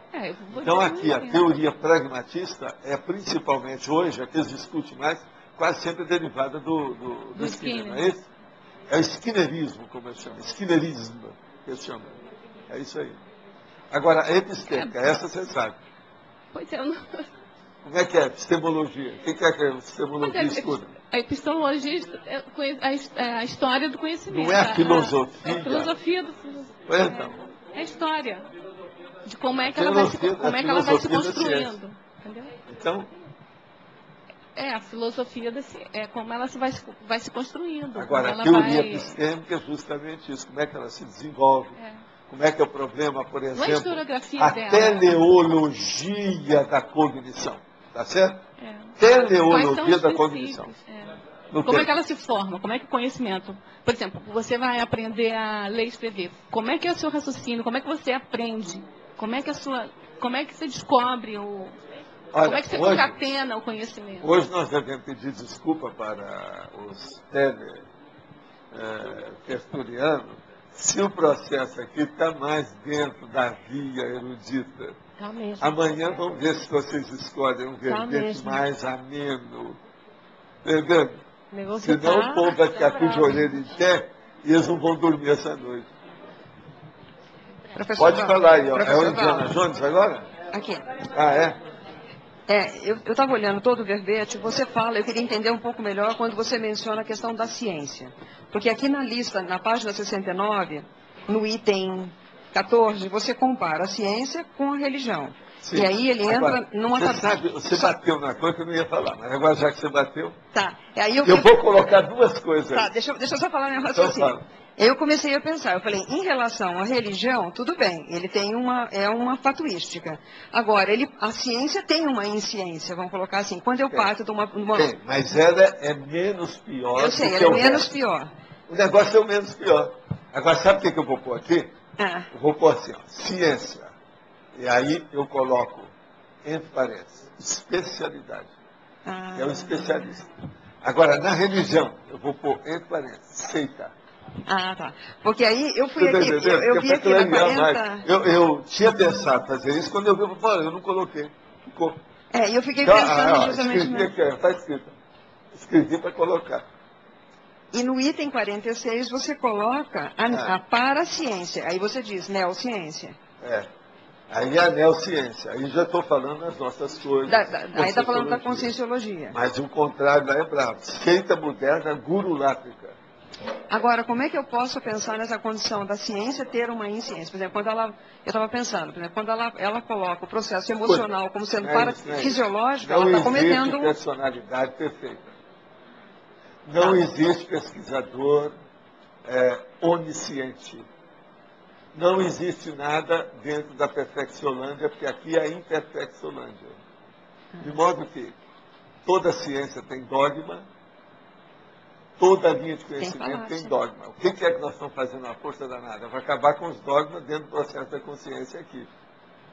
Tudo a gente quer ver outras coisas. Por que é que eu mostro essas várias? Por exemplo, mental somática, mental somaticidade, mental somatologia. Eu quero colocar tudo. Que é para a pessoa escolhe o que você quer. Você vai entender o que a gente quer dizer. Nada que seja taxativo. Você está entendendo? Entendi. Isso é que é o dogma. Nós não podemos ter dogma na conscienciologia. Agora, é duro, né? Pelas verdades e para a realidade, para a verdade que a gente tem. Agora, tem que ter uma paciência danada para você não ser peremptório. Uma pessoa começa... Isso acontece com você? Começa a falar aquelas abobrinhas que faz 50 anos que você já descartou, e você fala, me poupe, mas não adianta. Você tem que ter a paciência danada. Aí é que entra o problema da paciência do povo inteiro. Mas assim, não é diferente, professor Palma? Eu pensei, a conscienciologia ela também tem, dependendo da pessoa, da colocação, ela vai ter dogma, ela vai ter... Toda linha de conhecimento pode ser dogmática. Certo. Depende do modo de você abordar. Perfeito. Agora, veja, uma verdade que ela já chegou num nível que não é mateológica muito séria, você pode ser peremptório. Ela é preponderantemente mais. Aí é que é o difícil. Agora, um negócio que chega, e que chegou já nas raias, na beira do processo da mateologia, você não pode falar nada. Que aí é fácil acabar com a pessoa. Acaba com os argumentos dela. Mas agora o problema é o seguinte, essa que está muito... Por exemplo, eu vi para você assim, esse é o meu nariz. É a terceira vez que eu falo em nariz aqui hoje, que é para mostrar por causa do focinho. É o focinho do... Não, porque ontem eles não viram o focinho. É o focinho. Nós temos focinho igual o porco espinho. Agora, o que se passa? O nosso não é tão bom, mas funciona. Então, veja. Isso aqui é nariz. Não é dedo. Isso aqui é dedo. Isso é nariz. Então, veja. Eu falo para você. Isso para mim é... Agora, se eu for afirmar demais, o cara vai achar que eu sou peremptório. Aí eu viro para ele e falo assim, você acha que isso aqui é seu rabo? Você está entendendo? É o jeito, né? Então, veja, as falácias, elas podem. alcançar condições muito assim estranhas, exóticas, bizarras, dentro da argumentação da pessoa. Vai chegar um ponto que aquilo vira trocadilho, vira irreverência total, que é o jeito. Então, por isso que eu falo que a irreverência, às vezes, é necessária. É correto. Às vezes é só a irreverência que esclarece um assunto. Você não acha, Jarbas? Às vezes é só a irreverência. Não tem outro jeito. Por quê? Se você começar a poupar demais a pessoa que está ali insultando com o processo da palavra, no argumento ad hominem, então, como é que é? Você tem que dar um jeito naquilo. Então, você dá uma irreverência para liquidar com a pessoa assim, como diz o Mário, no escambau. Mandou definitivo. É eficaz. É o nec plus ultra. Entende? Professor, o exemplo é esse. Por exemplo, eu falo que aqui é o meu nariz. Você fala, não é bem o nariz. Professor Valdo, é correto eu interpretar dessa forma que, por exemplo, quando você colocou esses itens de fatuística, que existe um nível de insciência em cada um desses itens, vamos dizer assim, é como se ele fosse preponderantemente mais... Não, se você for pensar assim... Não. Tudo tem isso. Porque ele tem Depende do modo de você analisar. Mas a maioria das insciências que o povo coloca nos fatos diz respeito à ignorância deles. Isso é erro. Tem um percentual. Por isso que ele não pode brigar com o fato. A hora que entrou o fato, a coisa muda. Uma coisa é teoria, outra coisa é o fato. Fato é fato. Eu digo para vocês, isso aqui é meu dedo, não adianta falar. E outra coisa, indicador direito. Eu conheci isso faz 76 anos. É um fato. Não adianta. Mas aí então você não pode estar torcendo. Você vai falar que isso aqui é o quê? Aí a pessoa fala, não, esse não é o indicador. Esse é o primeiro dedo. Só para explicar. Você está entendendo? Aí eu falo, o primeiro dedo não é esse. O primeiro dedo é o rei, é o polegar. É o rei de todos. Então, esse negócio todo... Agora, aí entra o processo da relatividade. Se existe uma relatividade na questão que é certa, existe muito mais relatividade na coisa que é errada. Depende da ignorância do interlocutor e do propositor. Você entende? Aqui, professor. Aqui. Lá. Na página 70, no item 37, só falou de infecciologia técnica pessoal e iniciação emocional mística. Sim. Dentro desse raciocínio, a minha pergunta seria uma falácia afirmar que um jovem dentro do espiritismo, com um max planejamento, com uma assistência, fazendo uma assistência enorme, assim, para um número grande de pessoas, seria uma falácia afirmar que ele é um inversor? Não, ele não é inversor nunca. Porque ele não está trabalhando com Tário, ele está trabalhando com Tacon. E ele está dentro de uma seita religiosa, que não faz pesquisa, que não tem... ela é sectária. Espiritismo é sectário. Eles dependem demais. J. Cristo e Allan Kardec. Isso é sectarismo. Ciência não pode ter rótulo. Espiritismo tem. Outra coisa. Allan Kardec colocou o nome espiritismo. Isso mostra doutrina, não é ciência. Se ele tivesse colocado espiritologia, já teria outro caminho. Ele não fez isso. Você entendeu, não? Mesmo no seu caso pessoal, né? Meu caso pessoal, não. Eu deixei tudo e virei marxista-dissidente do espiritismo. Eu tinha 34 anos. Eu estou com 76. Faz 42 anos que eu deixei o movimento espírita. Agora, deixei por quê? Não, eu tentei tudo para ver se faziam TENEPS, a TARES, a INVEX, e não consegui nada disso. E fazer pesquisa. Eu queria fazer uma exposição espírita permanente, que ia fazer uma pesquisa enorme, que é mais ou menos o que nós estamos tentando fazer aqui no Holocic e na Holoteca. Com muito mais gabarito hoje. Mas a hora que eles viram aquilo, eles começaram a me podar, a sabotar o meu trabalho. Aí eu deixei tudo. Já era a hora.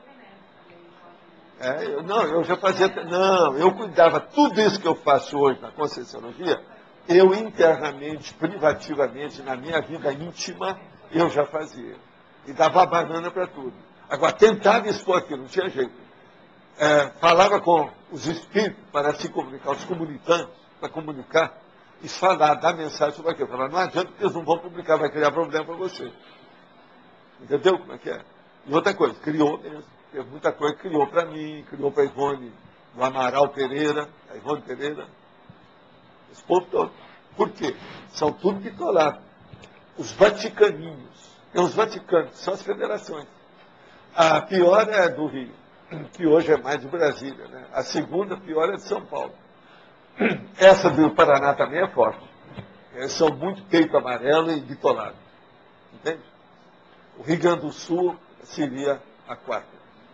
De tudo que eu estudei, até aquela época, até 1966. Hoje eu não sei porque as coisas pioraram, né? Estão muito pior do que era na minha época.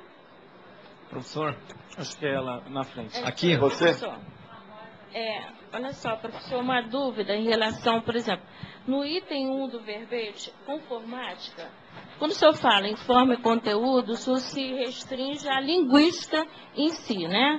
Da forma e conteúdo. Quando chega no detalhismo, quando o senhor fala em vício de forma e vício de conteúdo, também não só a escrita como a fala e a recepção também, e a forma de interpretar essa recepção, né? Porque quando o senhor coloca assim, por exemplo, antagonismo, dados corretos e raciocínios errados, vício de forma, seria a forma, por exemplo, como o senhor colocou aqui, o ouriço cacheiro era uma forma correta, dizendo que ele estava com um filhote, uma forma errada de interpretar. Então, aí, essa forma aí é muito mais abrangente do que só a forma de escrita e falada. Não. É uma forma... É mais sério. É uma abrangência... Aí também entra o conteúdo. Uma cosmovisão. É muito difícil, num caso desse, você tirar o conteúdo da forma e a forma do conteúdo. Agora, qual que é o preponderante? É isso que eu quero chamar a atenção. Quem predomina? É a forma ou o conteúdo? Entendi. Mas aí faz uma cosmovisão muito maior do que o item 1 da conformática, né? Já entra no detalhismo. Eu comecei a falar aqui, a cosmofisiologia. Eu me interesso muito por isso. A hora que você expande as expressões, você estica a palavra. O significado, a acepção, ela fica elastecida, ela se amplia, ela se aprofunda. Sei. E é isso que precisa. Na hora, então, que a gente põe um binômio, um trinômio, um polinômio, por exemplo, a pessoa já começa a ter, na prática, uma visão de cosmovisão. Você entende, né, Roberto? Por que é polinômio? Então, quando o senhor fala lá no item 1 da dos antônimos e do antagonismo, quando o senhor entra no detalhismo, é muito mais abrangente do que ficar só na antonímia. Né? Agora, a maioria não faz isso porque tem preguiça, né? Isso dá trabalho. Fazer essas coisas todas para chegar nisso aqui, quantos anos eu estou trabalhando? Faz 60. E outra coisa, eu não comecei tudo de uma vez. Quando eu trouxe aqui, ó, primeiras coisas para fazer verbete, eu trouxe com 28 sessões. Hoje eu trabalho com 70, são 200% mais praticamente. Entende? E eu não trabalho só com isso, porque eu estou trabalhando, só as especialidades hoje são as 300. Só as técnicas que eu uso são mais de 300. Eu estava tentando... Agora, o que eu quero é debulhar isso pouco a pouco, para dar para o povão. Isso aí dá um boom, né? Quem se interessar por isso. E leva a uma expansão de raciocínio Agora, enorme. todo mundo que fez texto igual esse que eu estou fazendo, morreu. Morreu o pensamento, morreu a pessoa. É o cara que escreveu, por exemplo, a Tudologia, uma opção dessa, tem uns livros lá. Agora, o nosso aqui não vai morrer, porque a base é extrafísica. É o curso intermissivo. Por isso que é que eu, vamos dizer, ouso avançar desse jeito com o processo do didatismo e da pedagogia. Mas se pegar, por exemplo, aqueles livros exóticos que nós temos lá embaixo, vocês vão ver que tem gente que quis fazer, com palavras sesquipedais, tudo isso. O homem da tudologia, há muitos anos fez isso, mas o livro dele morreu. Vocês lembram que foi uma das primeiras exposições que eu pedi para a Nara fazer? Foi dos livros que eu conservava, tudo exótico, lembra? E tem aqueles esquisitos.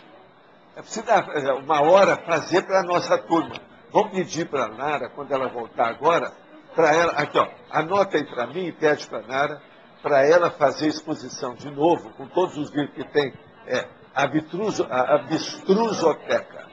Fazer a exposição dela, para que a turma fique assim, eu falo com a turma para ir lá visitar, para ver o que é. Eu sei, eles tiraram, mas aquela é muito boa. Hein? Não, é preciso de vocês verem que tem um monte de... Tem que ver a Abstrusoteca, tem um monte deles. Tem aquela bleta, um monte de... aqueles nomes todos, bem alteradinhos. Agora, eles tentaram fazer, mas não deu certo.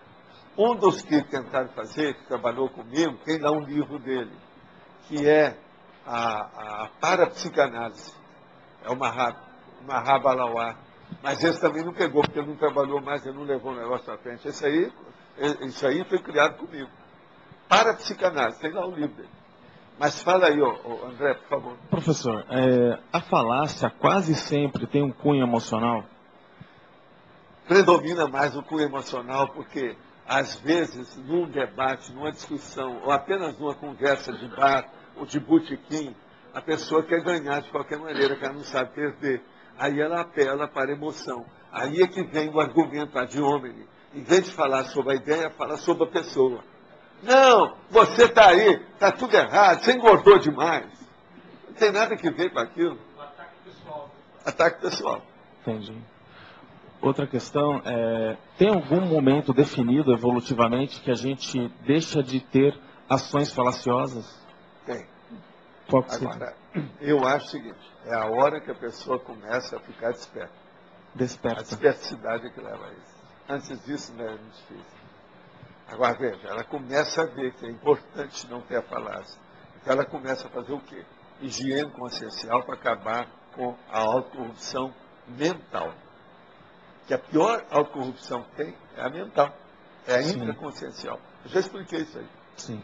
Agora, há possibilidade da pessoa mesmo projetada de mental soma, ela ter falácia nessa condição ou não? Tem, é possível. É a hora que ela medra, ela morre de medo, ela cria qualquer coisa para ela, serve como arma, como defesa, como resistência, como segurança. Ela apela para tudo. Uma pessoa, se ela está encantuada, ela quase sempre perde a racionalidade. Tá, mas mesmo... E fora do corpo é muito comum as pessoas ficarem encantuadas, porque ela não sabe como mexer com aquilo. Mas mesmo numa projeção mental somática? Isso Não, a mental somática aí precisa saber, porque se ela é real, a tendência é não ter nada de neutralizar esse processo. Mas é preciso saber, né? Até que ponto que ela é uma semi-consciente. Semi-consciencial.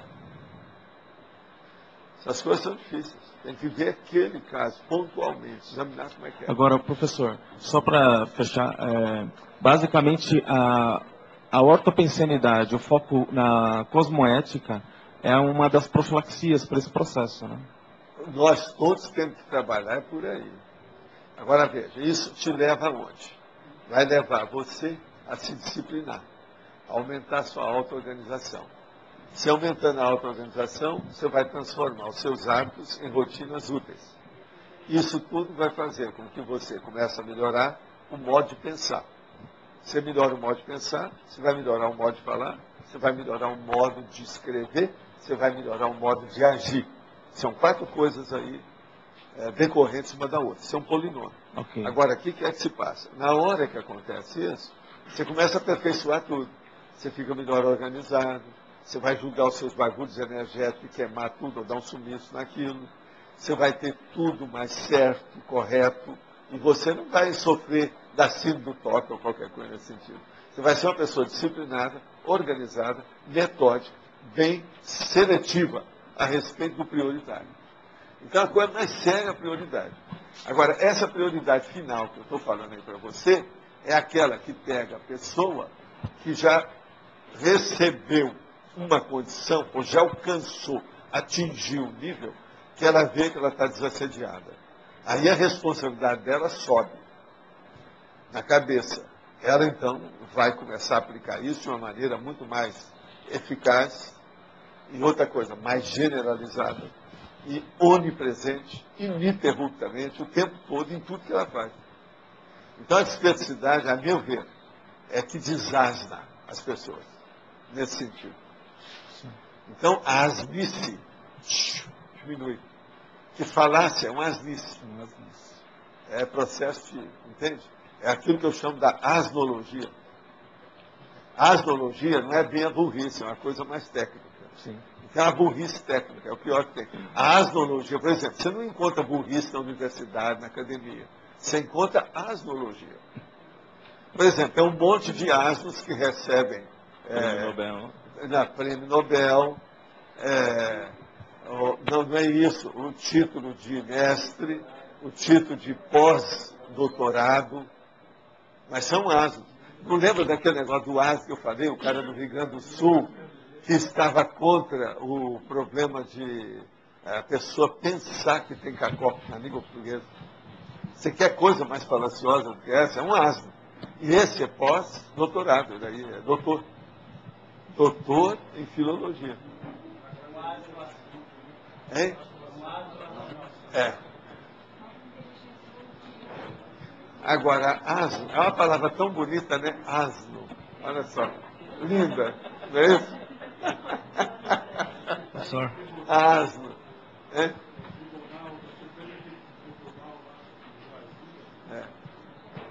Agora, vocês estão vendo que hoje não tem jeito de sair da via nobre. À esquerda. É isso? É a via rica. É a chamada via erudita. Esse tema não tem jeito. Você falou em falácia, não tem jeito. Professor. Tem jeito? Como é que você vai pôr isso aqui popular? Está difícil, tá? Agora, qualquer hora eu vou trazer outras coisas aí sobre a linguagem erudita.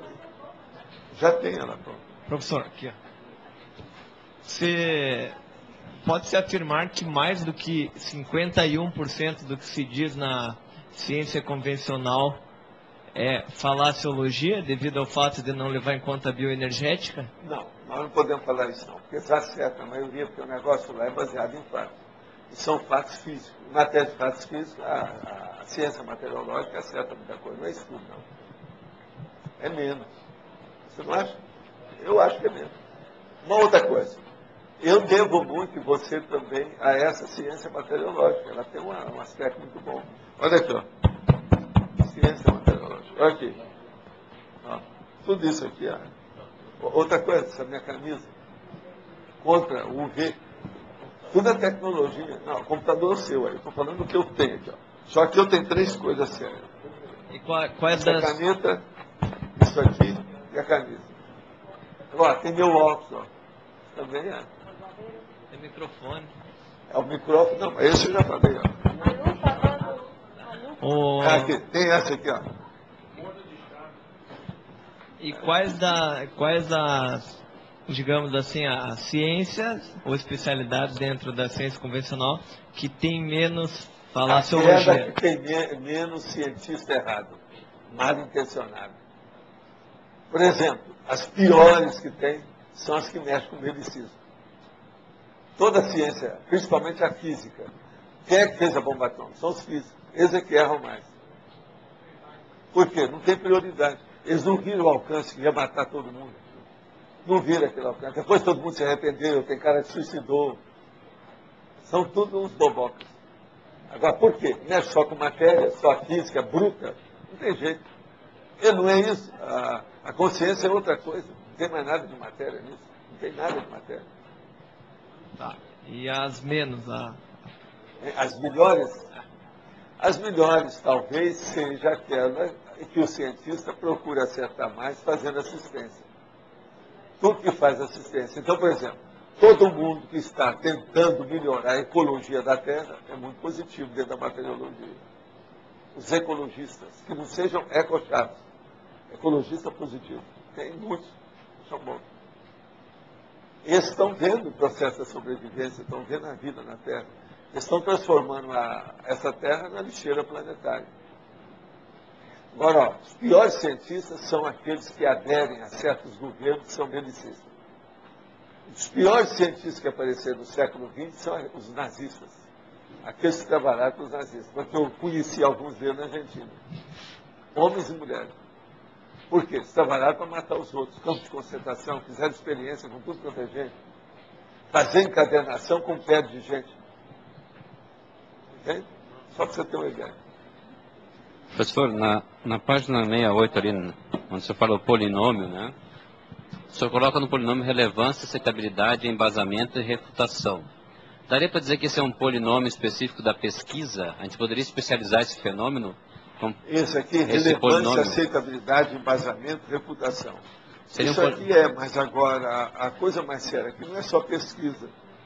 Aqui é mais também o problema o debate, né? Não é bem a pesquisa, mas o debate também. O debate da pesquisa, da teoria. Por exemplo, para melhorar a ciência, precisa desse polinômio. Senão não acaba com a teoria líder.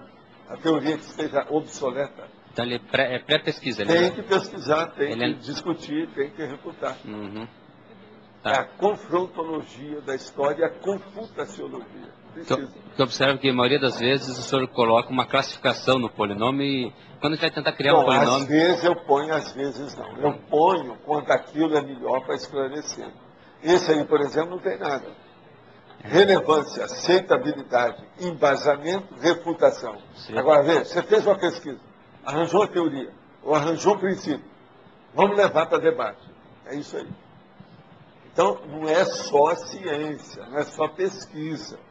Mas o problema de debate está muito dentro desse contexto. Logo abaixo ali na legislogia, também você fala da lei das probabilidades. A lei das probabilidades. Isso aqui tem 1001 tipos de lei de probabilidade e o jeito que eles falam.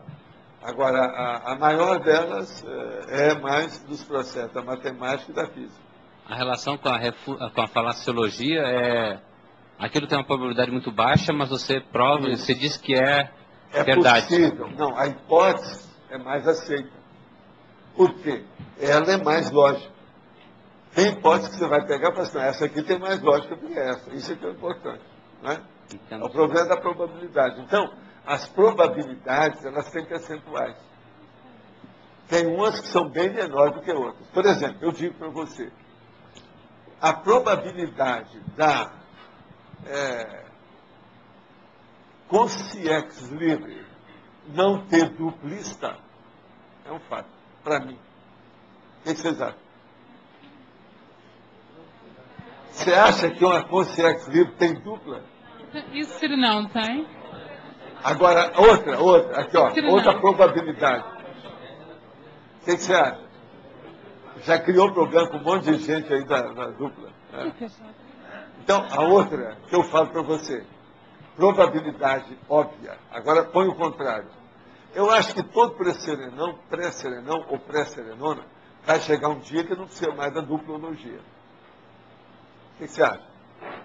Que é a mesma coisa pelo outro lado. Tem lógica? Agora, ó. Foi. Total. Agora veja, é tautologia. Agora veja, nós não podemos fugir da guia erudita, tá certo? Aí, mais uma vez. Tudo que você mexer aqui. Agora, gente, uma das coisas aqui para vocês pensarem, leva para casa, o dia que você estiver com a cabeça bem tranquila, olha bem essa tabela que eu fiz, tá? Ela é horrorível. Horrorível é uma palavra que eu criei, que é horrível com... Aqui, ela é horrível, entende? Com horrorosa, quer dizer, terrível. Ela tem opostos e apostos, né? Tem coisas que parecem, mas não é. Tem coisas que realmente... bem. E a coisa bem lógica. Aí, fatuísmo e ignorantismo. Ciências da patologia. Ciências. Olha o dicionário, pega o dicionário, vê tudo, vê se está certo, corrija, meta o pau, desangue, critique, refute, confronte, confute. O que mais? Não, já falei, confute, refute. Bom, eu estou, assim, desde a hora que eu li o número 13 dessa tabela, que é a binomiologia, que é a convergência, a antagonismologia, que é a divergência. Eu entendo quando eu vejo convergência e divergência, mas o antagonismologia no ignorantismo, porque não é, você fazer criar um antagonismo em si, esses antagonismos que a gente coloca não é muita ignorância, tem que saber muito, né? Não, para você errar em alto nível, precisa saber muito. Por exemplo, o cara para roubar lá, aquele Barres, o banco, que roubou bilhões uma vez, o cara tem que ter uma capacidade enorme. Por isso que a gente fala, por exemplo, em matéria de roubo, os estadunidenses são muito melhores que os brasileiros. Quando eles roubam, são milhões. Aqui, bilhões. Agora aqui não. Aqui o negócio, o cara rouba 5 mil reais, já é fora de série. As traquinagens. É que aqui o senhor está pegando pela convergência e a divergência, mas assim, de atitude, né? Mas é a atitude, o processo todo é esse. Porque do ponto de vista de criar o binômio, criar o antagonismo, o raciocínio é o mesmo, porque o de semelhança e diferença mas agora, é o mesmo, mesmo esquema. Antagonismo na minha terra, Rosa, é sempre divergência. Não dá para fazer convergência. Sim. Agora, duas pessoas são sempre, se estão encontrando, já faz uma dupla, é uma dupla de antagonistas. Há uma convergência. Entende? Mas o antagonismo não. Agora, por exemplo, você juntou, fez uma dupla. Por exemplo, eu vou fazer uma briga aqui com a Grilo. O que é que vai ser lá fora? Você me espera lá fora, não é aquele negócio que fala? Me espera lá fora. Então, veja, é uma dupla de lutadores. Tá certo? O que você quer? Jiu-jitsu? Boxe? Tai Chi Chuan? Não, brigar de Tai Chi Chuan. Não. Como ele é italiano, vai ser uma briga de mímica, para ver quem faz mais mímica aí. Não, vamos brigar vamos brigar com Zen ou com Yoga, tá certo? Agora, o processo é o seguinte, vamos trabalhar para aquele grande concurso internacional de cuspir distância. Vamos ver quem é que pode cuspir mais no outro. 5 metros, depois 10 metros, vamos ver quem é que dá. Tudo é luta. Então, veja, nós dois é uma dupla. Construímos uma dupla. Nós somos uma dupla. Tá certo? Agora, veja, antagônica, porque são lutadores. Agora, às vezes, são dois irmãos que gostam demais. Esse é o motivo que tem um processo psicológico muito sério aí nesse assunto. Que é aquela indicação internacional que eles falam, um casal jamais deve ter jogo, principalmente jogos de carta, que eles sejam antagônicos. Sempre deve jogar juntos. E tem um padre que escreveu, aqueles que jogam juntos permanecem juntos. Você sabe? Então, por exemplo, você vai fazer aí um carteado com 4 pessoas. Nunca faça colocar sua mulher contra você ou o seu homem contra você. Você está entendendo? O negócio tudo é esse. Isso aí é uma técnica internacional no processo. Então, o antagonismo é um fato sério, mesmo na questão de um casal, de uma dupla, de um duo. Coisa séria. Mas o que você quer? Vado na página 70, o item 22, detalhismo, técnica, perfeccionismo, doença. A gente poderia falar que a pessoa é perfeccionista quando o nível de detalhismo dela faz ela sofrer de algum modo? Aí que ela já se tornou perfeccionista? Ela sofre com perfeccionismo quando ela começa com a síndrome do toque. O perfeccionismo começa a aparecer assim, até que o seriado não é tão ruim. E é bem feitinho. Agora, o cara é uma peça, né? É uma cara de pescoço. Só a cara dele é de morte. De modo que monte. Você vai ver o que é o processo de perfeccionismo. É uma burrice total. Não. E aqui vale na primeira folha do verbete, na fatologia, na primeira linha, você colocou no segundo item, as falácias canônicas medievalescas. Essa eu não preciso falar para você, que você é especialista. E eu vou fazer uma pergunta específica sobre isso. Não, eu estou estudando isso, mas não sou especialista. Qual que você acha que seria a maior falácia... Está rindo de você. Você? Não tem problema. Qual que você acha que foi a maior falácia dos canônicos no medievo, naquela época das trevas? A maior de todas. A maior falácia mesmo do feudalismo é o problema da antidemocracia. Caracterizado pelo quê? Quando a pessoa nascia pobre, ia ser morta, até ser morta, ia ser pobre. Se nasceu rico, ele vai ser nobre o tempo todo, a situação toda. Então, isso aí caracterizava um processo definitivo. Foi isso aí que deu origem ao processo do socialismo, ao comunismo, ao processo do marxismo. Tudo nasceu disso aí. Então, o feudalismo terrível. O medievalismo todo, uma das piores coisas que tem é justamente o feudalismo. Mas a gente então poderia falar que a pior falácia seria a privação do livre-arbítrio, da evolução da pessoa, da consciência? Não é a privação. Que? É a pessoa que domina essa ideia, que tem o poder de segurar uma situação dessa. Que mantém. Então, por exemplo, todo tipo de ditador é isso. Toda pessoa que é um carniceiro dentro de casa é isso. Aquele alemão lá, austríaco, tal, com a filha dele, entendeu? Todos esses são os piores que tem. Essa é a pior falácia que tem. Uma vez... Agora, veja, é um tanto... Você quer falácia maior do que esse camarada, que esse prendeiro aí, que não pôde colocar o gema nele? Catiola. Você quer falácia maior do que ele? Você quer falácia maior do que esse Dantas que eles prenderam? Todo mundo sabe, mas todo mundo tem medo de falar, porque ele conservou sujeira de todas as pessoas que são autoridade. Todo mundo tem medo. Está entendendo? Então eles não deixam ele falar. Se ele falar, ele já falar, ele derruba a República. Falaram isso. Vou te contar, esse aí é o maior até agora. Esse cara é terrível, esse Dantas. Agora, tudo são falácia. Na hora, por exemplo, que ele vai lá, chama para falar e ele não fala nada. Isso tudo é falácia. Como é que a jurisprudência permite isso? Tinha que abrir o jogo, ou faz ou não faz. Agora, são os palhaços. Todos aqueles que estão fazendo interrogatório, que o cara não fala nada, é uma palhaçada. Esses são os palhaços. E o cara está mandando todo mundo. Agora, veja, eu vi isso na Câmara, já vi isso no Senado, agora a gente está vendo com a polícia. Uma vergonha. Isso é o Brasil atual. Valdo, quando você fala que o maior trafar aqui nosso, ele vem da época do feudalismo? Ele vem da época do Cro-Magnon. Você falou do feudalismo. Aquele Cro-Magnon é aquele cara que pegava a mulher dele pelos cabelos e arrastava assim.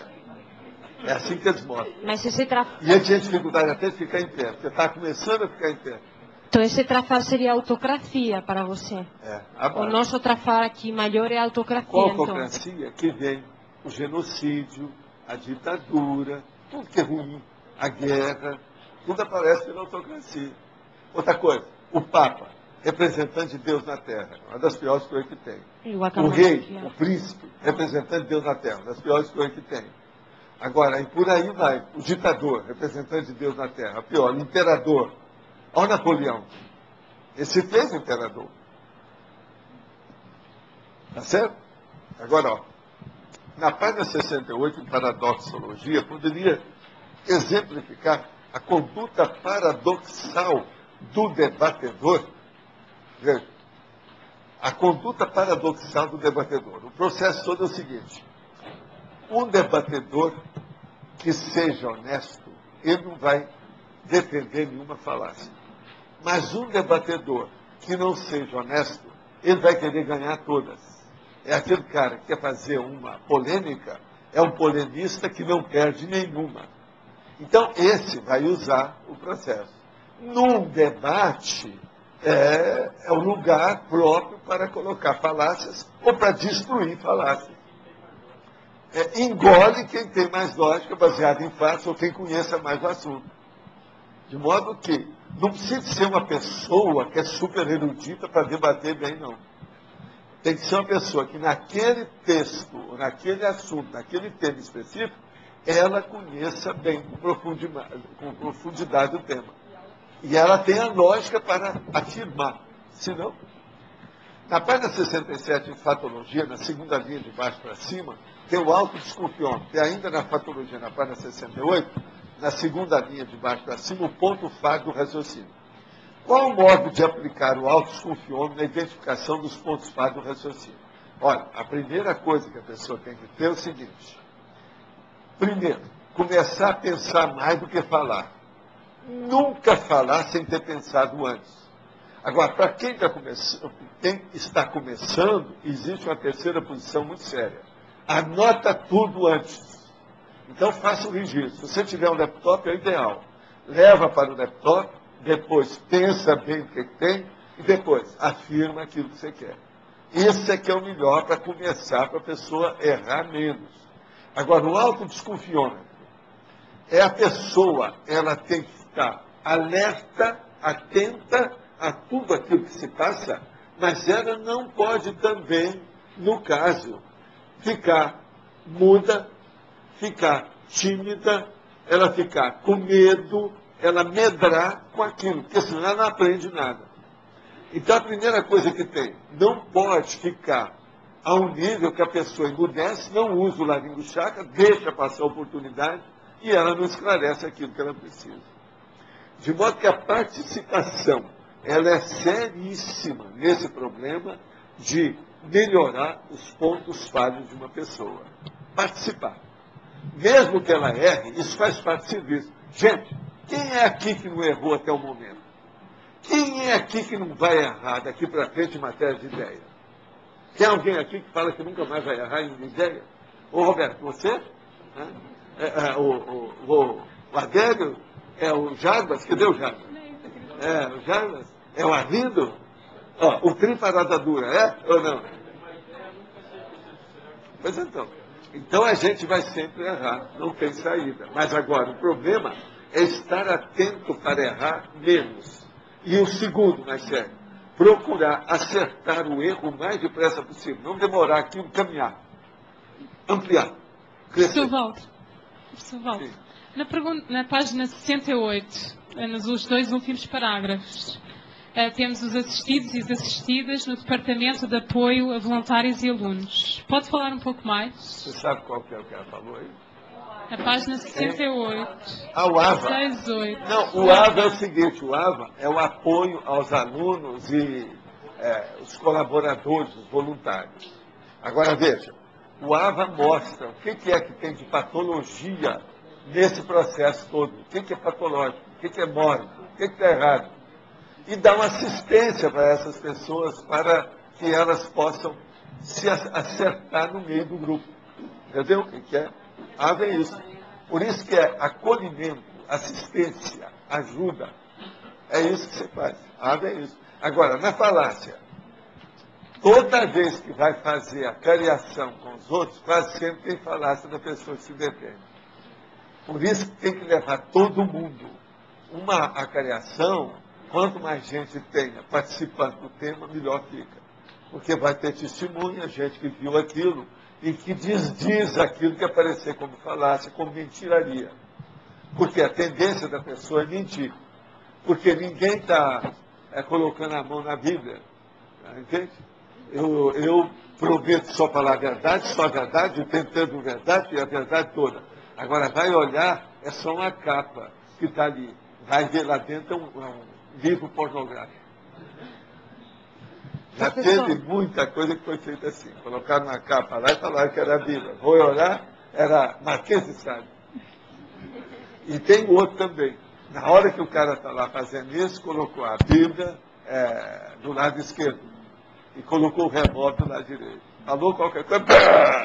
Entendeu? Vamos em frente. Estuda do faroeste. Essas coisas existiram. Isso tudo aconteceu.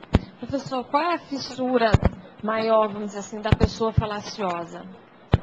A fissura maior é a hora que ela insiste teimosamente num determinado princípio que é negativo para muita gente.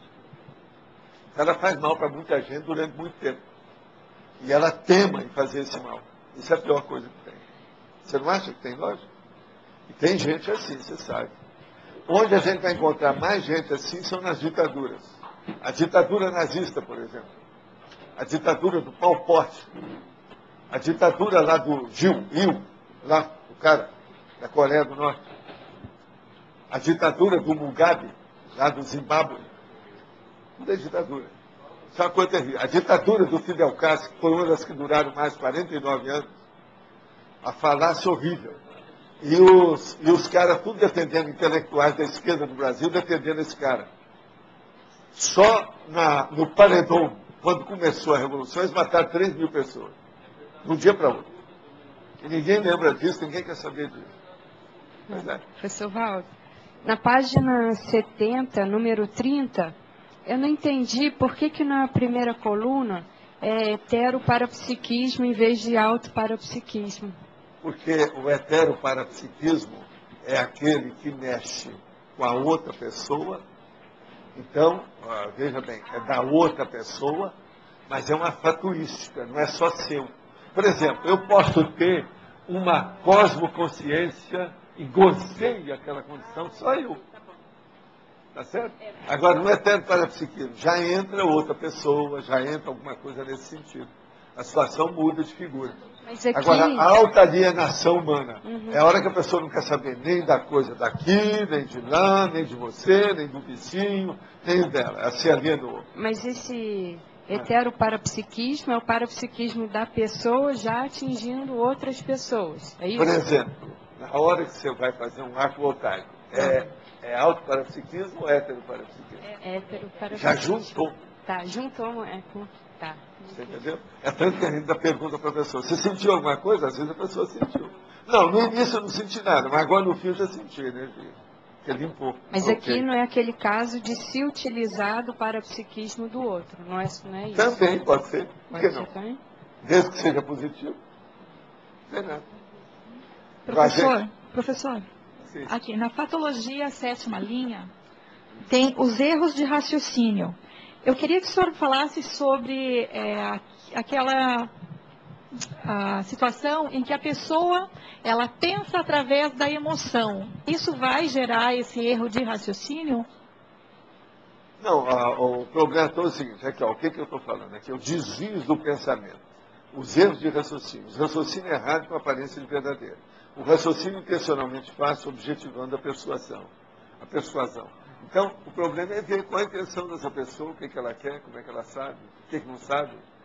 Outra coisa, qual o nível de traquejo, de competência, de autoridade que ela tem para falar isso, quanto que ela estudou, quanto que ela pesquisou, tudo isso tem que entrar. A falácia, ela existe quase sempre que a pessoa quer ser mais do que aquilo que ela é. Pode olhar. A maioria é isso. Por isso que eles me perguntaram sobre emoção, eu falei assim, a emoção é que aparece mais. Então é egão. A pessoa não quer deixar de TV. São aquelas pessoas que querem sair sempre triunfantes de qualquer coisa que ela faz. Isso não dá certo. Nós temos que, de vez em quando, ter sucesso. Nem sempre nós somos exitosos. Isso é impossível. E isso que faz a cegueira dela manter um erro de raciocínio. Ela não enxerga. Esses é que são os piores. Agora, gente, hoje eu quero dizer para vocês que nós temos 11 temas aqui para vocês selecionarem.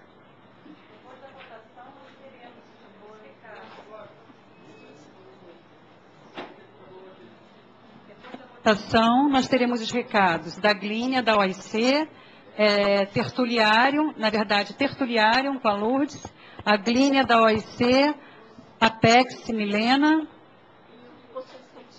Conselho Científico Roberto Almeida. Agora, quero dizer que hoje é sexta-feira, depois de amanhã é Banco de Sangue Humano, tá certo? Domingo, lá embaixo, tá certo? Amanhã a tertulia é aqui. Vamos ler os verbetes. Um pouquinho de silêncio. Preparados aí, pessoal? Verbetes novos. Culturologia. Desintermediação. Exegese conscienciológica. Impossibilidade natural. Legislogia. Matriz cultural. Verbetes antigos. Interesse transempresarial. Minimorexis. Pendência. Recepção pós-dessomática. Refinamento formal.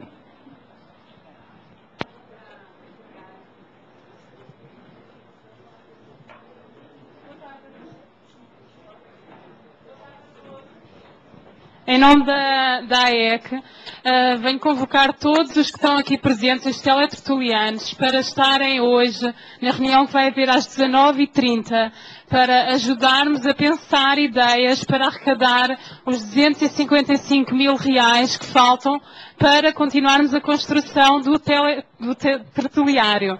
Quem não puder estar presente na reunião e que tenha ideias, pode enviar por e-mail para o e-mail do tertuliário. Serão muito bem-vindas e mesmo quem ainda não tem ideias, vão à reunião, que durante a reunião podem surgir lá as ideias e que serão devidamente analisadas. Hoje, na Holoteca, às 19h30. Okay? Todos os membros da CCC estão convocados. Obrigada. Também, muito importante, agradecer a um teletertuliano que depositou R$6.000 na quarta-feira na conta para o tertuliário. Obrigada.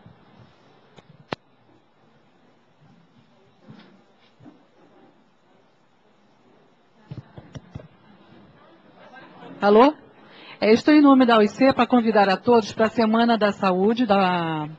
Estará começando dia 29 com o curso Imersão Progestoterápica, tendo aí uma participação de todas as ICs nos dias 1, 2, 3, 4 e 5, e fechando para a sexta jornada de saúde da consciência e o segundo simpósio de autoconsciencioterapia. Tá? Vale a pena aí essas atividades, tem várias gratuitas, as pessoas precisam se inscrever nas próprias ICs, se informam nas próprias ICs. A OIC está com um atendimento pronto para atender a todas as demandas, as dúvidas, e a ideia é que todo mundo participe, porque é um evento da Cognópolis, tá certo? A Ana Luísa vai falar um pouquinho da reaprendência.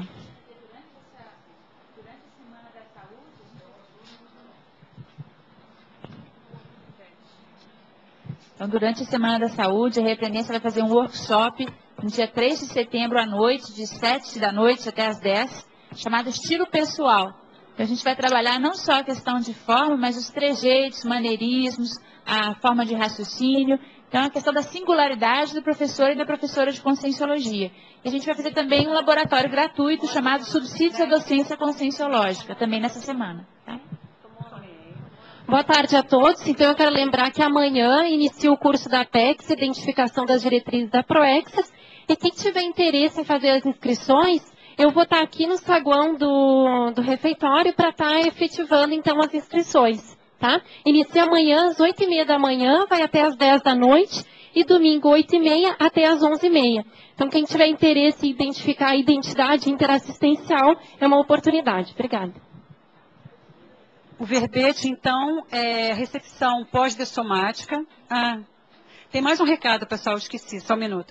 Recepção pós-dessomática, a tertúlia vai ocorrer aqui nesta sala amanhã às 12h30. Só um minutinho. Pessoal, em nome do Conselho Científico da Unicim, convidar a todos para o dia 25, 26 e 27 de julho agora, vai ter o primeiro encontro de qualificação da pesquisa conscienciológica.